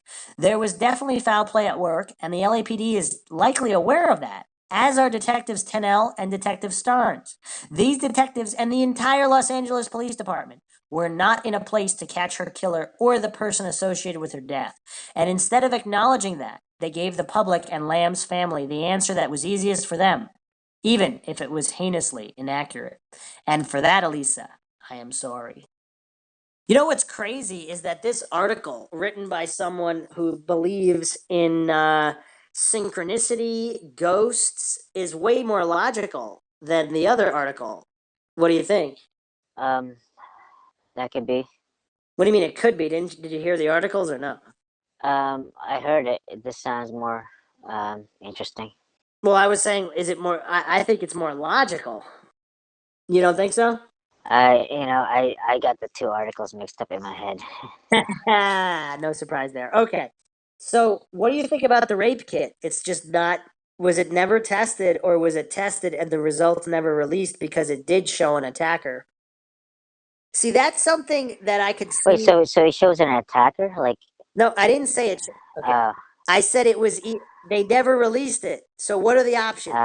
They did the rape kit or they didn't do the rape kit.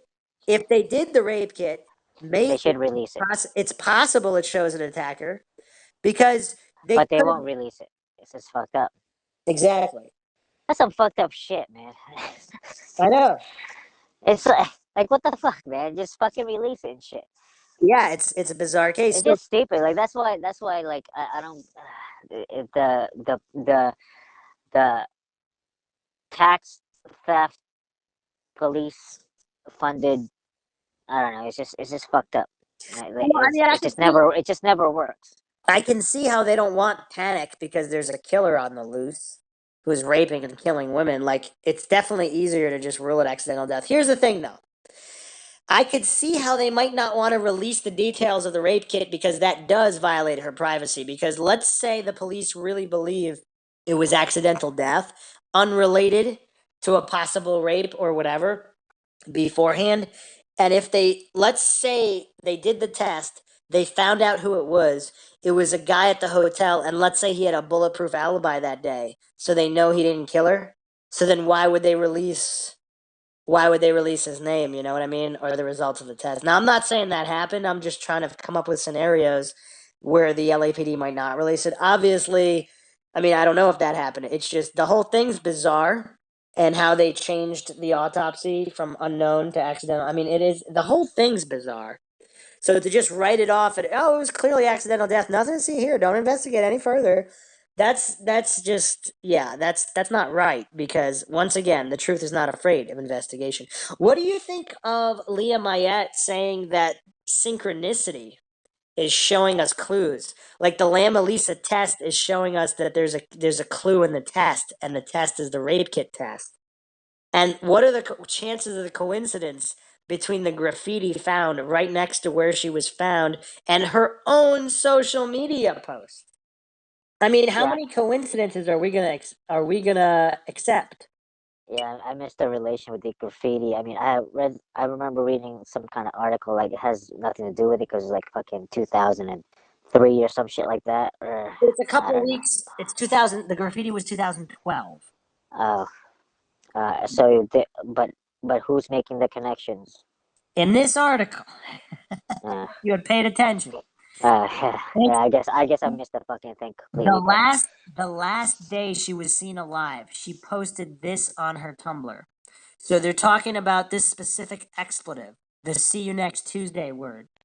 Yeah, so yeah, I kind So she said this expletive again. It was odd how men used that word to demean women when it was the only part of a woman they valued. So this is what the graffiti says Oh like wait, she wrote that particular one on Tumblr. I didn't even know that. I mean, I the read last that, but day, I didn't. the last day she was seen alive, she's talking about this word, which was in graffiti written right next to the tank where she was found, and it just says, "In fact, she was an expletive. Actually, she was an expletive." So, And but wait, and you're saying the police is not looking into all this stuff? I just read all of the information available. Okay, so Yeah, the I know, police. but like I didn't know that. Yeah. Well, the police didn't say whether or not they're looking into the graffiti. How am I supposed to answer that question? I gave you all the available information about it. Um, yeah, I yeah, I kind of missed the whole thing. Yeah, but even if yeah, but how would anybody know what the police investigated if they aren't talking about it? Yeah, So I don't know. That's a very interesting. Like, it's kind of fucking creepy as fuck, actually. it is, but here's the thing. That could also be explained if she had a friend and they went up to the water tanks to smoke. She could have seen the graffiti the same day that she went to post that on her social media. So that would mean she was up by the water tanks before she was eventually either climbed in herself or was put in. I mean, even though it's creepy, it might not necessarily be synchronicity. It would just mean, like, what reminded her of that word or her thoughts about it if she had seen graffiti the same day. Like, that was the last day she was seen alive. However, the graffiti is also found on an even farther part of the roof away from the water tanks. And it's in different order for some reason. So they spray painted in a different order. If that's synchronicity, that means that maybe the order of where Elisa was is out of order. Yeah. But anyway, so final thoughts. Police conspiracy cover up or just conveniently closing the case to not look incompetent and to have less open cases? The second one sounds better. That might be it.